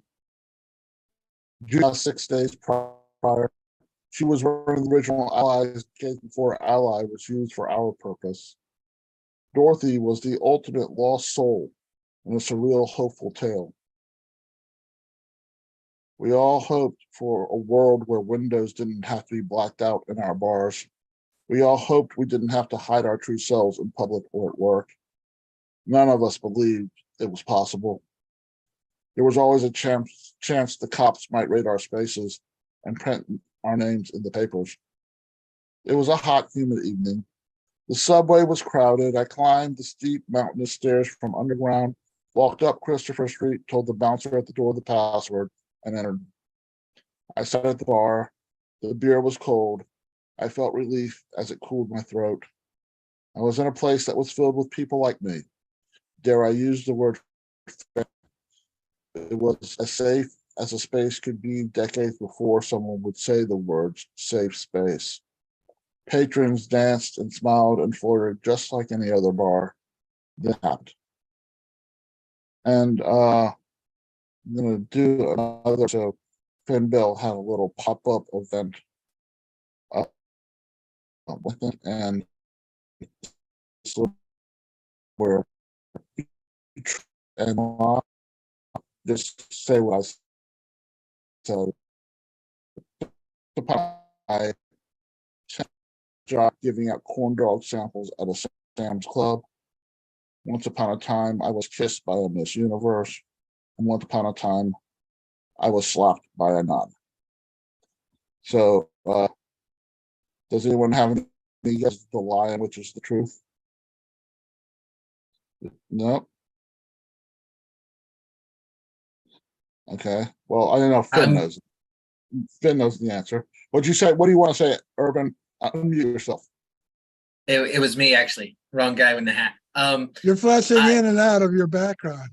Yeah. There's Brian. Well, that's just what's happening with my computer lately. So. Yeah. I'm going to guess. Yeah. First I'm there going to is a guess Brian, that then there is no Brian. Then there is. To try and play the game from what I could hear of it, I'm going to guess that getting hit by a nun is the truth because there are more nuns than there are Mrs. Universes. So that just seems statistically more likely. So I'm gonna go with the none is the truth. What do you get? Well, okay, what do you guess is there's only one lie? Oh, there's only one lie? I thought it was, I only heard two of the statements clearly, so I'm gonna say the one that was garbled is the lie. Oh, well, so yeah, basically I never had a job giving out samples of corn dogs at a Sam's Club. I was actually kissed by Miss Universe when I was about 4 years old in Puerto Rico, and I was slapped by a nun, and I'm going to read that poem right now. Called, I'm gonna Slapper, non-slapper, slap me and none. yeah, something like that. It was when I was convicted for murdering a horse, well, sort of. It was supposed to be an uneventful Saturday. The parents were out of town. I was sleeping late. My brother Paul grabbed my shoulder with his grimy hands. He had worked for Gardberg's Furniture for a year and a half and earned enough for a black 1964.5 Ford Mustang. He was in the garage almost every Saturday with Philip Feibelman, who was a car genius. They weren't social friends outside of working on the car, but Philip loved cars and Paul was paying for everything, including pizza for lunch. Paul jostled me awake. I had to drive to the Napa Auto Parts store on Spring Hill Boulevard to get a part.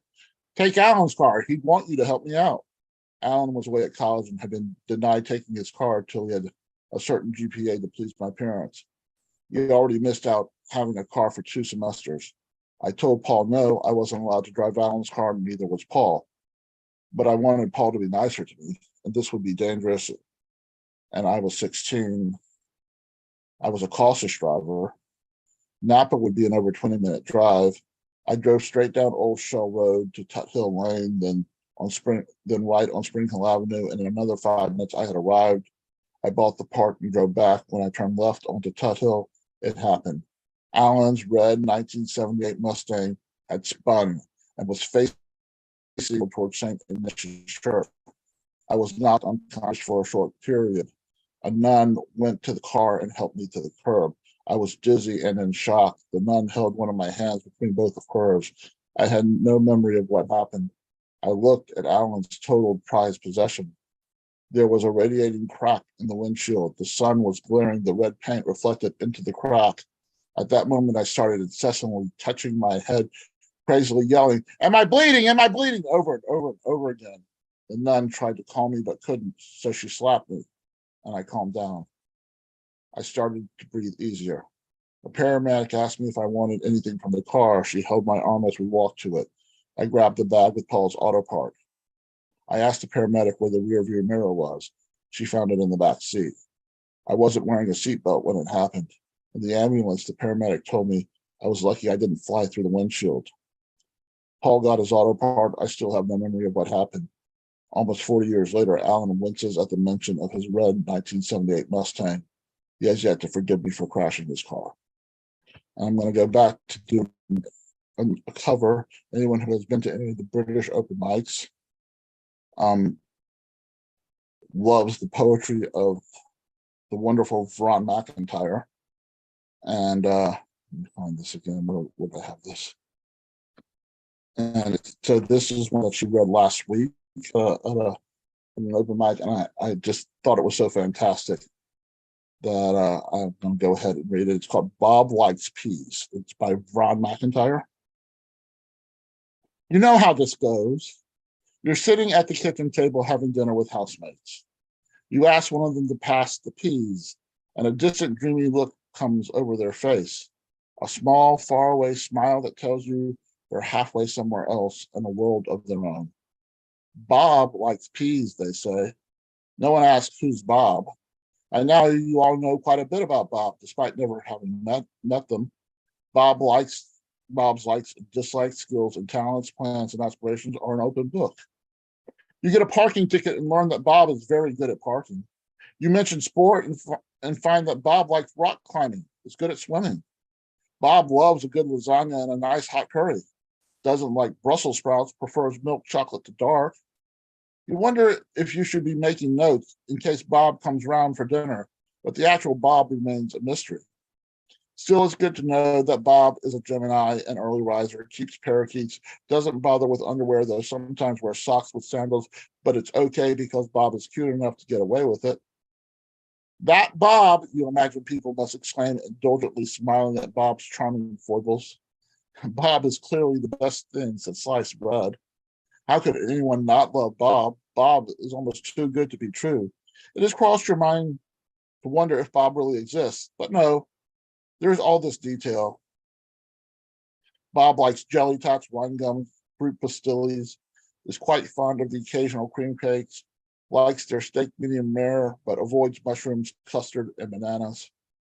You and your housemates start running a sweep on how long it will be till you find out another illuminating Bob fact. You don't have long to wait. Bob doesn't like beach holidays. Bob is thinking about walking the Pennine Way or maybe bungee jumping. Bob is more of a doll person. Bob is hard to buy presents for, though you can't think why with this plethora of useful information. Bob eventually comes to dinner. Everyone in your household is there. Nothing could keep them away. You cook peas in Bob's honor, though they look puzzled when you tell them this. You say, "Welcome, Bob. We've heard so much about you," knowing Bob has no idea how much. No idea at all. Thank you. And here's all my info in the chat. And thank you very much, everyone. On the 25th, I will be doing my 25th of March. I'll be doing my tumble words called Consequential Words. It's probably the simplest tumble words that you'll ever go to. It'll be an easy one. But thank you very much. Thanks, man. I appreciate that. Yeah, check out Tumble Words, and also Brian, I will share those links as well in the chat. Glad to have you. And yeah, your computer was tripping us out right now. You were popping in and out of existence and getting a little glitchy, but we found our way through. We got it there. Thank you. What's that? Could you hear me fine, or was it just my visual? There were for the most part it was solid. I could hear you. There was a brief moment, and I think it was mostly during an interlude / explanation that it got choppy. But overall, Okay. But yeah, we'll share those links. Thank you for that. Let me see. Yeah, let me go and push those to the YouTube. But once again, shout out to everyone watching on YouTube right now. We still had some more poets, so stick around. And of course, this replay will be available right after we end the stream. We're going to go ahead and come back to El Paso, where we have Mr. Monday Night already ready to go. He can also tell you a little bit more tumble words, but I'll just let him do his thing first. Let's go ahead and welcome back to the stage, Kit Ren. Happy Monday, man. Happy Monday. You knew where I'd be. Yeah, I'll do some ones that are still in the notebook and haven't been transferred to this bit yet. Just to see how they sound. So like 4 of those kind of short, and then the cover, which people are excited about that concept. I did that. Neat. It's going worldwide. Rules. Okay, getting dangerously self-aggrandizing. So let's just get into the work and see how that goes. My desert-mad first cat, Shadrach, is buried underneath a Kohl's department store. Its merchandise is covered in mysterious tears. The dressing rooms are a place shrouded in superstition, and the walls have faint accents of blood. The career of many loss prevention experts have ended with them babbling like idiots or prophets, with feline stigmata across their arms like tally marks. A vice president of something or other sent me desperate correspondence. I laugh when he asked me to call off this spirit. I say that fucking cat didn't listen to me when she was alive. You're the one who built here. You're the one that dug them out. This one is this is actually from a tumble words Richie did some time ago, and he'll have another one in April, towards the end of April. But this one, he gave us a title, and we were all trying to riff on it. This is Revenge of the Piñatas. You know, it doesn't have to be your birthday to get a piñata. You can just buy one whenever you want. Or are they checking IDs now? A trend was born from this idle bar conversation. And so a symbol of childhood joy slowly transmutated into a symbol of adult rage. Maybe this is what they objected to. Buzz Lightyear was out. The mayor or certain county judges were in. An artist with a loose moral code and unparalleled achievement in paper mache specialized in ex-wives. Plastic bottles of Rumpelmans and Fireball hit the ground instead of Tootsie Rolls. We know from the movies that scientists should not play God. We forgot to make it clear that artists should not be devils.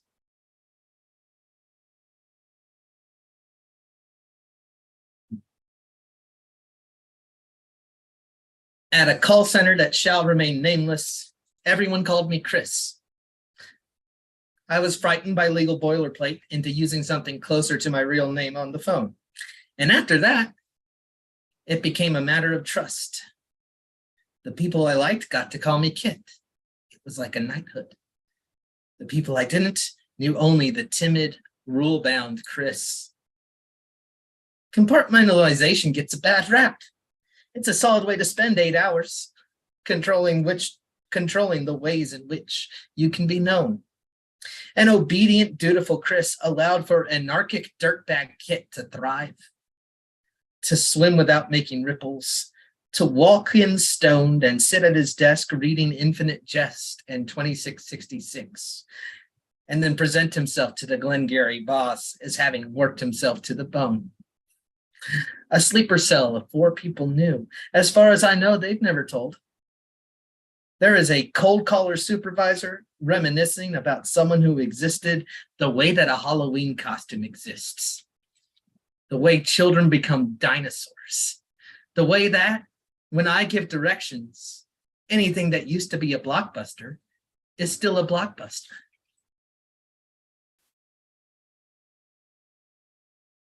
And a very recent one. I actually have a title for this one. This is a benediction beginning with words by Grace Paley's father. Dear heart, little heart, thank you for doing your job, the blood, and so forth. Thank you for the moments of great feeling, both the happiness and the sadness. I think sometimes that to be sad is a momentous and beautiful thing and not something I should be scared of. Thank you for encasing the thoughts that are actually me into a form that is more than thoughts and that can occasionally run without thinking. Thank you for sleep, something I never want but never regret. Thank you for making survival easy so that my mind can instead make me think of great and momentous and terribly sad things. The less emotionally available I am, the more attractive I am to other people. I don't understand this choice, if it is your choice, heart, but I can sense you doing your job and trying your best, taking oxygen to all points in a reliable, systematic way. And for my cover poem, Happy Black History Month, I have picked I Must Become a Menace to My Enemies by June Jordan. Dedicated to the poet Agostinho Neto, president of the People's Republic of Angola, 1976. 1, I will no longer lightly walk behind the one of you who fear me. Be afraid. I plan to give you reasons for your jumpy fits and facial tics. I will not walk politely on the pavements anymore, and this is dedicated in particular to those who hear my footsteps or the insubstantial rattling of my grocery cart, then turn around, see me, and hurry on, away from this impressive terror I must be. I plan to blossom bloody on an afternoon surrounded by my comrades singing terrible revenge and merciless, accelerating rhythms. But I have watched a blind man studying his face. I have set the table in the evening and sat down to eat the news regularly. I have gone to sleep. There is no one to forgive me. The dead do not give a damn. I live like a lover who drops her dime into the phone just as the subway shakes into the station, wasting her message, canceling the question of her call, fulminating or forgetful, but late and always after the fact that could save or condemn me. I must become the action of my fate. 2, How many of my brothers and my sisters will they kill before I teach myself retaliation? Shall we pick a number? South Africa, for instance. Do we agree that more than 10,000 in less than a year, but that less than 5,000 slaughtered in more than 6 months will, what is the matter with me? I must become a menace to my enemies. 3. And if I ever let you slide, who should be extirpated from my universe, who should be cauterized from Earth completely, law and order jerk-offs of the first of the terrorist degree, then let my body fail my soul in its bedeviled lecheries. And if I ever let love go because the hatred and the whisperings become a phantom dictate, I obey in lieu of impulse and realities, the blossoming flamingos of my wild mimosa trees, then let love freeze me out. I must become a menace to my enemies.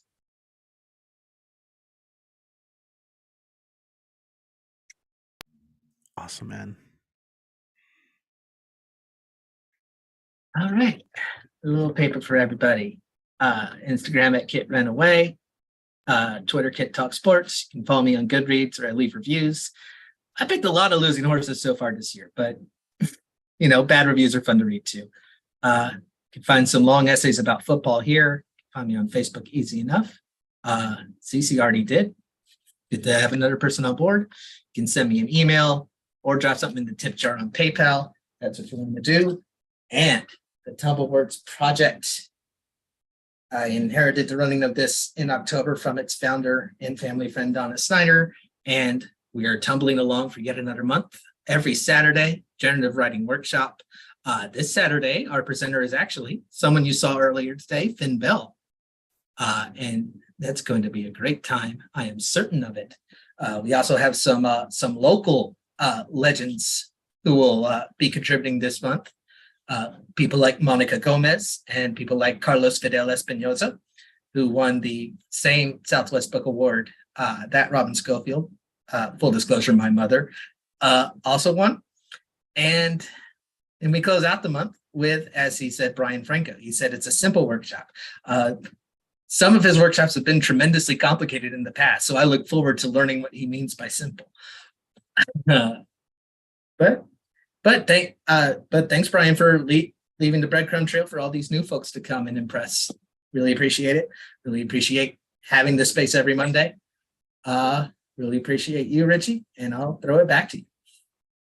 Right on. Thank you, man. And also, you can catch a Kit hosting every now and then here when I desperately need a break, a day off. But we're going to, and also I wanted to mention that you have your signature hand move, your closing gesture, and I felt like Robin, you did a really great one today as well. You did the clam fist ending, so I was gonna point out I'm gonna cut them out and put them back to back in a little video, like that's how you end the set. Or as I said at the poetry night, don't drop the mic, it's expensive. Anyway, it's good to have you guys here. We got a couple more performers. We're gonna tune in to let's see, where are we going next? Yeah, the beautiful part about Zoom is that we can just go anywhere like that in the blink of an eye, time zone to time zone, state to state, country to country. It's beautiful. So right now we're actually going to go to another time zone, a little East Coast action. Tune in to Washington, D.C. and with our friend, Mr. Ed Poetastic. There he is, right on cue. Go and take it away, man. Good to have you. Happy Monday. Happy Monday. I love your and everyone's votes wordplay. Thank you for making my day all day, every day. What else? What else can I say? Man. Thank you for making me a good excuse to stay. There we go. Let's welcome with me. Okay. My name is Ed Potes, heard and feeling fantastic. Please get in touch with Joe my rhyme for supply. I got 3 poems, so you know I'm gonna rhyme. I got this poem. Well, I made this poem from our Finn Cavallari, aka Finn Bell's wonderful Thursday open mic, which was such a delight. It was Elton John theme, and this is called I'm Still Standing. I'm still standing Yeah, yeah, yeah. I'm still standing. Yeah, yeah, yeah. I'm still standing. Yeah, yeah, yeah. Don't you know I'm still standing? Better than I ever did. Look like a true survivor. Feel like a little kid. I'm still standing. After all this time, taking up the pieces of my life without you on my mind. Your ghostly fragment is on my mind. Now you leave me far behind. I feel sad, but I'm not confined. I feel confused, but I'm not blind. I was dancing on glass just to please you. I was changing to captivate you. I burned my money just to worship you. I starved for hours just to feed you. I admit I lost my head. My eyes were rosy red. I couldn't sit still or go to bed. My hungry heart hung by a thread. I thought she was one of my dreams. Her presence made me feel supreme. I was in love to the extreme.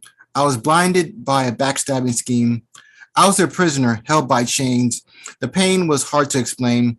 I was a slave in her self-deluded domain. I cried a wild hurricane with a great chance of rain. I was a big sucker like no other. My common sense nestled right under. I was the runner, but I just suffered. I truly believe I was her lover. It was a pale, frigid spring. Only our difference sings. Only the silence stings. I was a foolish king. I was a dog on a leash. I was a bird in a cage. I was Wilson on the beach. It didn't get better with age. I couldn't take it anymore. It rottens my bloody core. The facade I could have ignored. I ran quickly out the door. The things people do for love, it doesn't make any logical sense. Some say it's a gift from above. If I have one defense, is that we were innocent. If I fall in love, I'll think of this song. I'll do anything for love, but I won't do that. If it doesn't fit like a glove, it is wrong. This is a matter of experience and fact. I'm still standing, not as a little kid. I'm still standing, much better than I ever did. I'm still standing, without an annoying lid. I'm still standing, something I can't undid. Thank you. And I got another one. Hope everyone ready for a joke for you folks. This is called Knock Knock.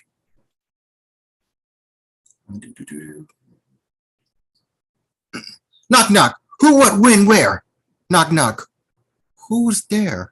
Knock knock. Should I care? Knock knock. Do I dare? Knock knock. Dang it, the sun's glare. Knock knock. Yes, I can hear, I'm aware. Knock knock. I did nothing, I swear. Knock knock. I don't need a prayer. Knock knock. My house doesn't need repair. Knock knock. I don't need cookware. Knock knock. I don't need an armchair. Knock knock. I'm losing my hair. Knock knock. Don't have money to spare. Knock knock. I know life isn't fair. Knock knock. Oh my God, I'm in a nightmare. Knock knock. Are you a grizzly bear? Knock knock. I'm only in my underwear. Knock knock. Pretty please be air. Knock knock. Have nothing to share. Knock knock. This isn't a daycare. Knock knock. Yes, I'm here. Are you still there? All right. This is a little piece. Well, Black History Summer is almost over, so why not a Black History piece to say the least? This is called I Have a Dream.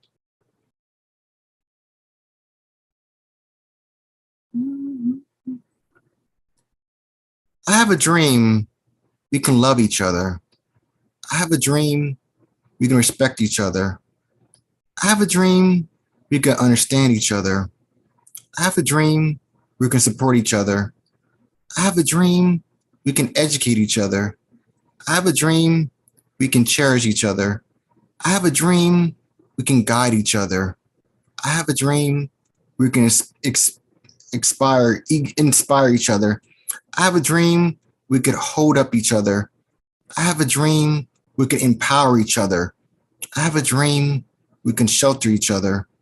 I have a dream we can feed each other.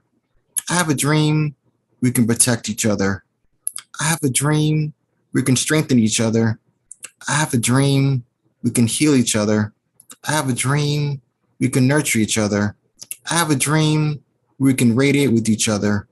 I have a dream we can lift up each other. I have a dream we can celebrate each other. I have a dream we can prosper with each other. I have a dream we can free each other. I have a dream we can live in harmony with each other. I have a dream I have a dream. I have a dream. Thank you.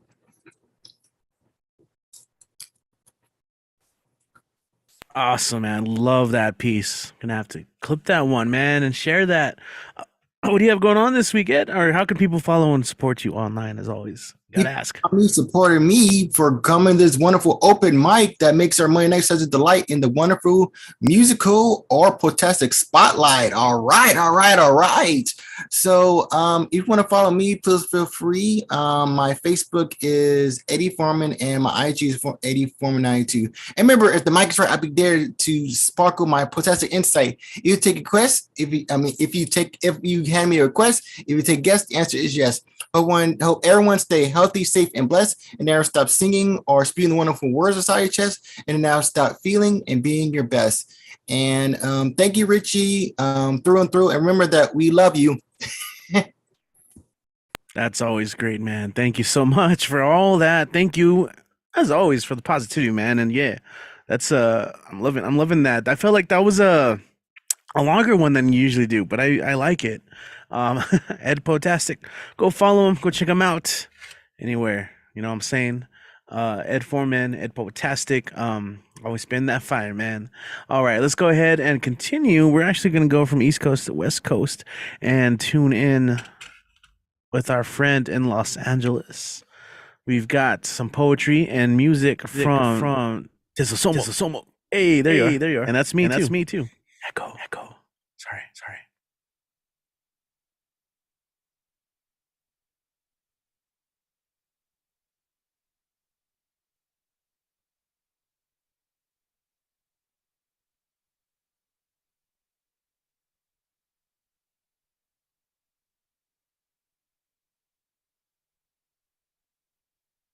Hold on, we can't hear you.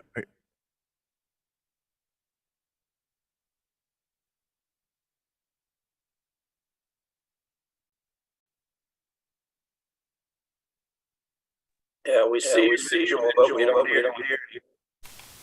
Mic check. About now. Yeah, that works. All right. You can see my screen, right, Richie? Okay. This is a rerun for the New Year folks, but this is actually something that happened in your hood, Richie. So we'll see what happens.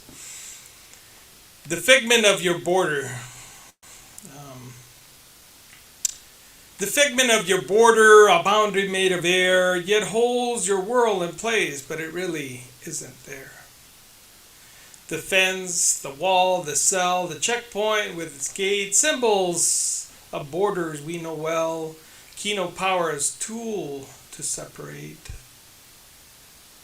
The border as master signifier defines who's in, who's out, and who cross. And those who cross are the subject to a power that's rife with doubt. Welcome to the Alamo, a place of fabricated lore where mythic narratives overflow and truth is never at the fore. We are the Border Patrol, man. We don't have any balls, said the guard with a wry grin as he checked IDs and calls. We're not here to sell you tickets to the policeman's balls. But to ensure that the borders are respected and laws are followed by you all, as they say in Texas. Propaganda pundits have commandeered the borderlands to spin their tales of U.S. dominance. They're engineered a story that often fails. Hollywood exploits the trope of the southern borders divide, capturing ideals, a range of hope and rugged survivalism they confide. But the border also holds threatening ideas of all kinds. Economic liberalization unfolds, while undesirable people remain in binds. These border narratives often tell of a hero who stands apart, from maverick to vigilante rebel, a singular and exceptional tart.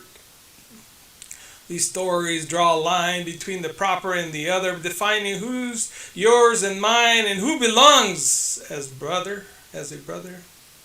Cinematic space offers a myth through which viewers can escape and heal from traumatic histories that have been and reaffirm American ideals. Chicanos challenge the presumption of U.S. nationalism and its pride. Immigration's assumptions are deconstructed and turned aside. Chicanos challenge the norms of the land, confronting attitudes of the majority. Their story is not always as grand and what is told in the popular story. These narratives offer a new view of what it means to be an immigrant and how it feels to pursue the American dream despite the impediments. The borderlands express our fears, our porous boundaries and integration, Messiah-like prophecies that veer towards an anxious, uncertain nation. These anxieties express American concerns about the immigration of the hemisphere through political intervention that yearns for a globalization that it fears. Raul Rodriguez thought his life was sad, but truth shattered all he'd ever known, a crushing death. Blood rushed to his feet. He was shaken to the core. His U.S. birth certificate was a lie. He wasn't who he thought before. An undocumented immigrant, he'd been working at the Border Patrol for years, deporting thousands of people. His life's work in arrears. He lost his job, his friends, and his sense of self. Cut off from his family, he felt as he had been left on the shelf. Deporting thousands, now fighting to stay. His life turned upside down in a day, but through it all, he found his purpose anew, a journey he'd never expect to pursue. Background checks missed his Mexican birth certificate, a discovery that left Rodriguez in a sweat. Filing a visa for his brother brought it to light, causing his life to turn upside down overnight. No proof of knowing wrongdoing found. Prosecutors declined to pursue charges, astounded. But still, his job was on the line. CBP fired him, leaving him in a bind. Anita Rodriguez tears up as she recalls those days watching her husband fall into a depressive haze. He lost support from the people he counted on. His heart aches for what he'd gone through and won. Dedicated to his job, he earned his high acclaim. His integrity was rewarded, his work never in vain, but now their lives are upside down. She stands by him, supporting him and holding him sound. I served this country for many years just to be treated like everyone else. No more tears. I deserve a chance to stay, he pleads, hoping his words reach the hearts that lead. His November hearing brought a reprieve, but it's hard for Rodriguez to fully believe. His oldest son lost his U.S. citizenship too. It's been devastating to watch him suffer too. His struggle with deportation made him see a world he didn't know existed. It's true. Now he works to bring back those who were deported overseas and to help veterans navigate the immigration system anew. He's changed since the weight of his ordeal, his newfound purpose. It's clear to feel he hopes to work with veterans, helping them cope, navigating the immigration system's slippery slope. I was blind, he admits, his eyes now wide. His own journey has shown him the other side. He still believes laws should be followed with care, but now understands the struggles many bear. The border, a figment of man's imagination, causing harm and pain without hesitation. Millions have suffered at the hands of this incorporeal order. Words of the law enforcing a duplicity that only serves hoarders. But no human is illegal on this stolen land, built on myths and simulacra that we can't withstand. It's time to break down these imaginary walls and treat all people with dignity, no matter their call.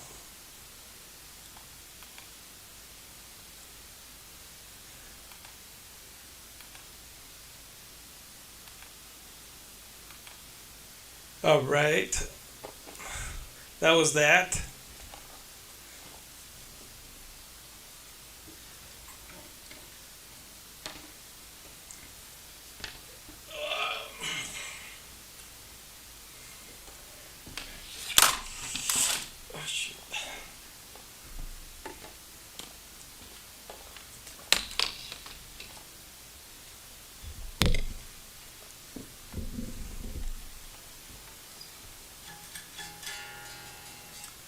Check, check.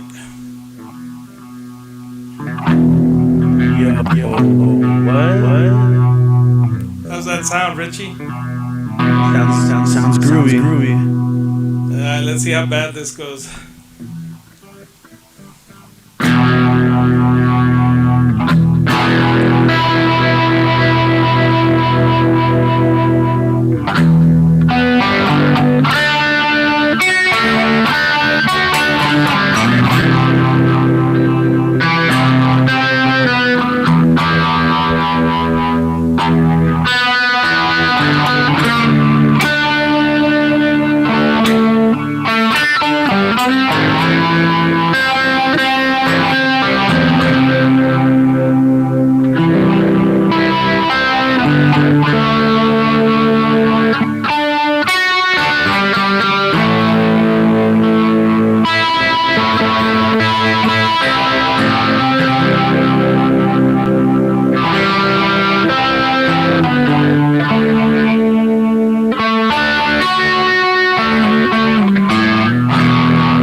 From the pale and downtrodden,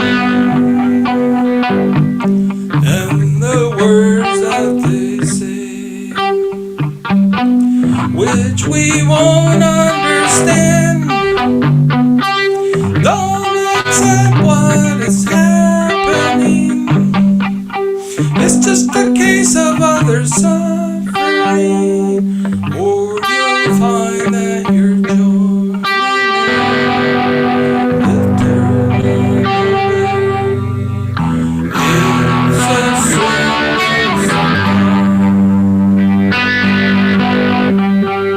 light is changing to shadows, and casting its shroud over all we have known. On the ranks have grown, driven on by a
as the daytime is still, where the sweet in a silent crowd, using words we will find ourselves, and mesmerizes the night is long.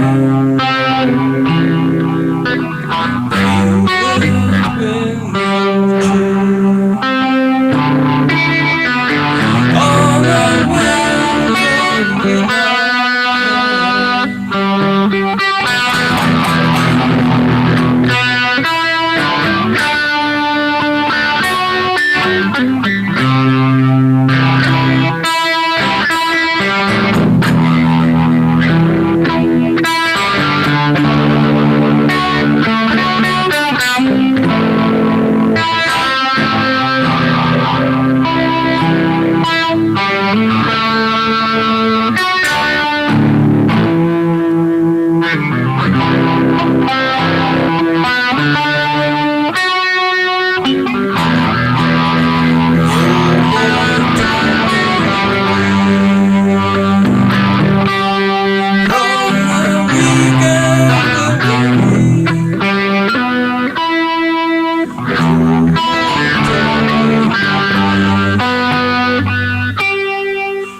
done, Richie. Done.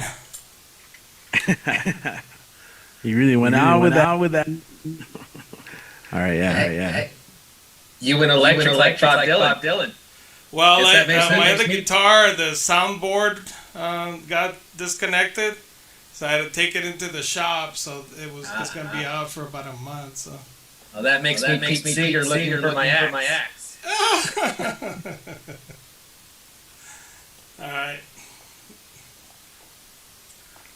I'm trying to minimize how much I talk right now, but Let me turn it off so you can talk. Promo. Oh yeah. Okay, we're good. Okay, yeah. I was just asking if you wanted to promote your stuff. You got your books behind you. Gashes, not your Chihuahua. I'm not your Chihuahua. Check out Gashes 2019. Do you want to say more? No, just we had a really great feature last Tuesday. It was one of the comments was like a PhD dissertation given in poetry. So that was a good comment.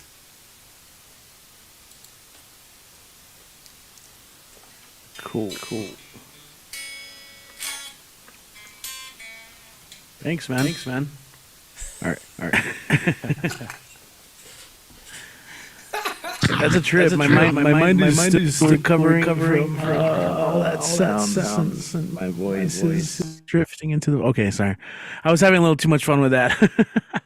Yeah, man. It's always try and like limit talking when you have that effect on, because it throws me off. Like, oh shit, my voice is delayed. But that was a cool change up, man. That rocked. I was gonna just say like it's probably me, but I couldn't hear the lyrics as well. But Kit picked up on it, right? You said Dylan? I don't know. I didn't quite hear what you're saying. It was on the turning away again. It was pretty low in the mix. Gotcha. But that's cool. I always just like the effect pedals. It just makes everything sound so majestic. And I thought you were going for a Hendrix Star Spangled Banner, or what you call it, the Star Mangled Banner, after the poem, that the piece that you read too. You know, kind of fitting in that theme. Anyway, now I'm just riffing and all right. Composure. I want to give a shout out to Luisa, who is watching on YouTube right now. Just tuned in. Always great to have you check out the live stream. You know, you're always welcome as well. We're gonna go ahead and close out the night. So this is what I'm gonna do. I'm gonna call him up, and after he's done, he's gonna call me to call up and end the night. No, Dan, what are you talking about? A minute? I'm gonna do a countdown, and if you're not ready in a minute, I'm gonna start saying goodnight to everyone. Hold on, I'm gonna put a timer on my web browser here. All right, timer started. Okay. All right. Hey, so while we do that, I just want to give a couple announcements. Once again, thanks to everyone who has read so far. As we usually often do, we'll be ending with Dan. Let me double check. Yes, nobody else has signed up. That's fine. You know, we do have, in addition to this, open mic online every Monday. Again, if you are in the El Paso region, whether just you live in that area or if you're driving through and making a stop, we always do have events at least once a week that are in person. So I definitely encourage you guys to check that out. You can follow us at the Barbed Wire Open Mic Series, aka BWOMS. We have a lot of stuff coming up, planned. So we're definitely looking forward to some special guests coming in from out of town. I mentioned Oso Lobo in March is going to be coming through. In April, we're going to be bringing in Chicago poet and Chicano poet, Jose Olivares, who will be reading to our students at the college. And what else do we have? We have our poetry nights, and there's several of them going on now, which I really love. And there's some other things in the works that I will hold off on until now. But Dan, are you ready? Ready. Ready, Freddy? Let's just get it over with. Ready, Freddy. Okay, fine. Without further ado, at 1:25 later, let's go ahead and welcome Dan the Man to the stage. Okay. Hello, everybody. How's everybody doing tonight? Okay. All right. Well, since I'm still going to continue the words of love, piropos, the romantic saying from Mexico. But before I do, since throughout February we have celebrated Black History Month, and I still have the poetry to Black History Month. So my poetry, so here is first in honor of Black History Month. Here's the poetry. It's called Salute to Black History Month. Black History Month, a long month of history for the African Americans. It is celebrated on every single February, the second month of the year. We celebrate and remember the observance, the achievements, the significance, the prominence of their roles who break the barriers and who changed the world and made history in the United States. I say these names to those we recognize in Black History Month: Harriet Tubman, Booker T. Washington, Frederick Douglass, George Washington Carver, Rosa Parks, the Reverend Dr. Martin Luther King Jr., Malcolm X, and John Lewis. From Reverend Jesse Jackson to Reverend Al Sharpton, to Jackie Robinson, to Hank Aaron, from Maya Angelou to Angela Gorman, to Carter Goodwin Woodson, to Dr. Henry Louis Gates Jr., to from Lena Horne to Dorothy Dandridge, to Cecily Tyson, to Sidney Poitier, to Denzel Washington, to Halle Berry, to Viola Davis. So Sidney Poitier, God rest his soul. He's an amazing actor. From Thurgood Marshall to Clarence Thomas, from Colin Powell to Condoleezza Rice, from President Barack Obama to Vice President Kamala Harris. They made history, and they became part of history of the United States. We recognize them. We recognize those who made history in the US. Black History Month, throughout February, honor and celebrate significance, the achievements, and the contributions of the African Americans to the US history. And that is Black History Month. Thank you very much. And yes, always Black Lives Matter. All right. And thank you. And now I'm gonna do a couple of, maybe a few, for words of love, piropos, romantic sayings from Mexico. There we go.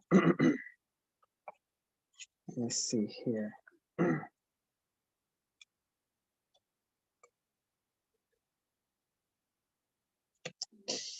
Tengo las manos frías, pero el corazón ardiente. My hands are cold, but my heart is on fire. Okay. Ay, amor, mira cómo me has puesto. Oh, love, see what you've done to me. Si suspiras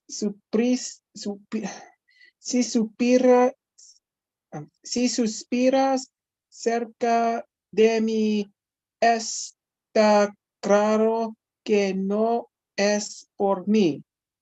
If you sigh when you're next to me, it is clear that it's not because of me.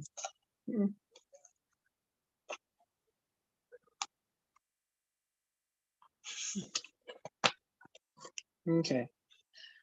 Oh, this is nice.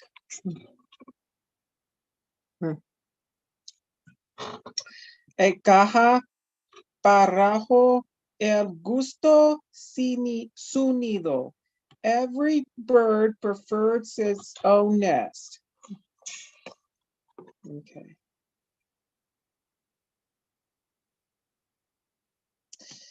Barajo que vas volando, que en el pico llevas flores, le llevarás esta carta al dueño de mis amores.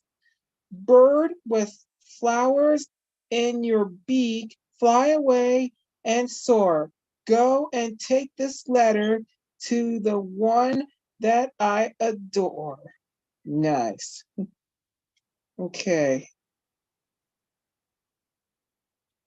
I don't like that one. Okay. Let me do two more. En cojera del perro y en lágrimas de mujer no hay que creer. Never believe in the limp of a dog or the tears of a woman. All right, one more. Para amores que se alejan, buscas amores que se acerquen. For each love that walks away, seek another that approaches. Okay.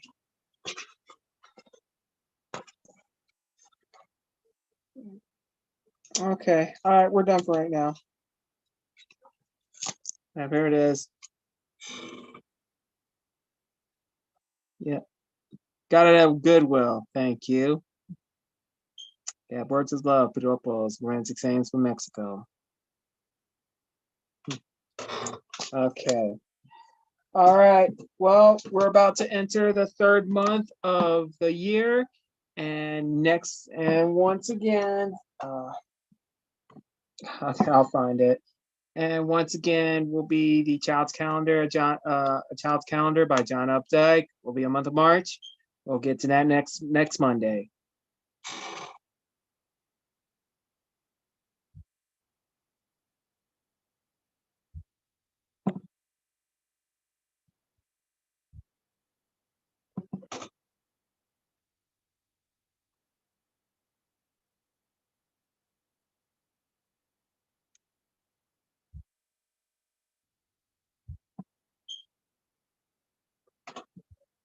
Okay.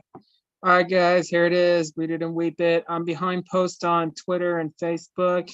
I'm still catching up on Instagram, but most importantly, find Dan the Man's Weekly on YouTube. Just hashtag it. Don't forget the hashtag Dan the Man's Weekly. Don't forget Search the Town. Subscribe to my channel. All right, guys. Thank you very much. You have a great night. See you back here next Monday. Richie, I hope to see you tomorrow at the Mona Bar BWOMS. Okay. All right, guys. Thanks a lot. All right, Richie, let's go ahead and call it a night.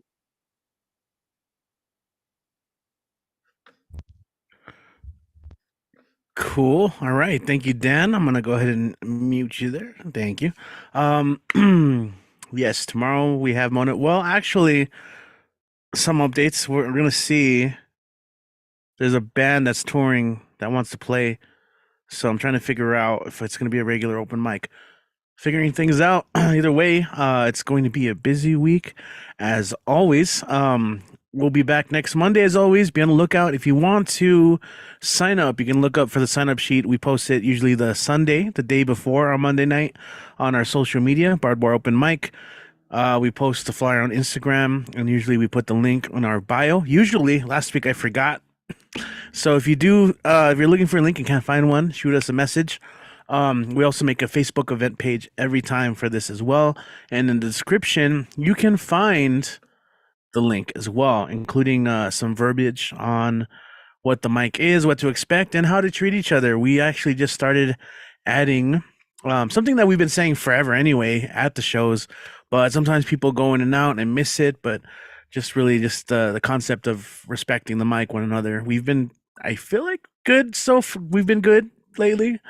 But yeah, also just to keep that in mind, or else you'll get kicked off. Don't be that person, but you don't have to worry about it if you are. Anyway, follow us online, Bardbar Open Mic.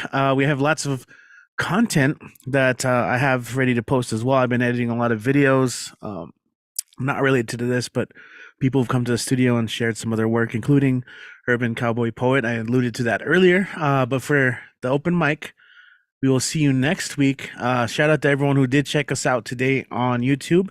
If you're watching the replay and listening to this right now, thank you so much.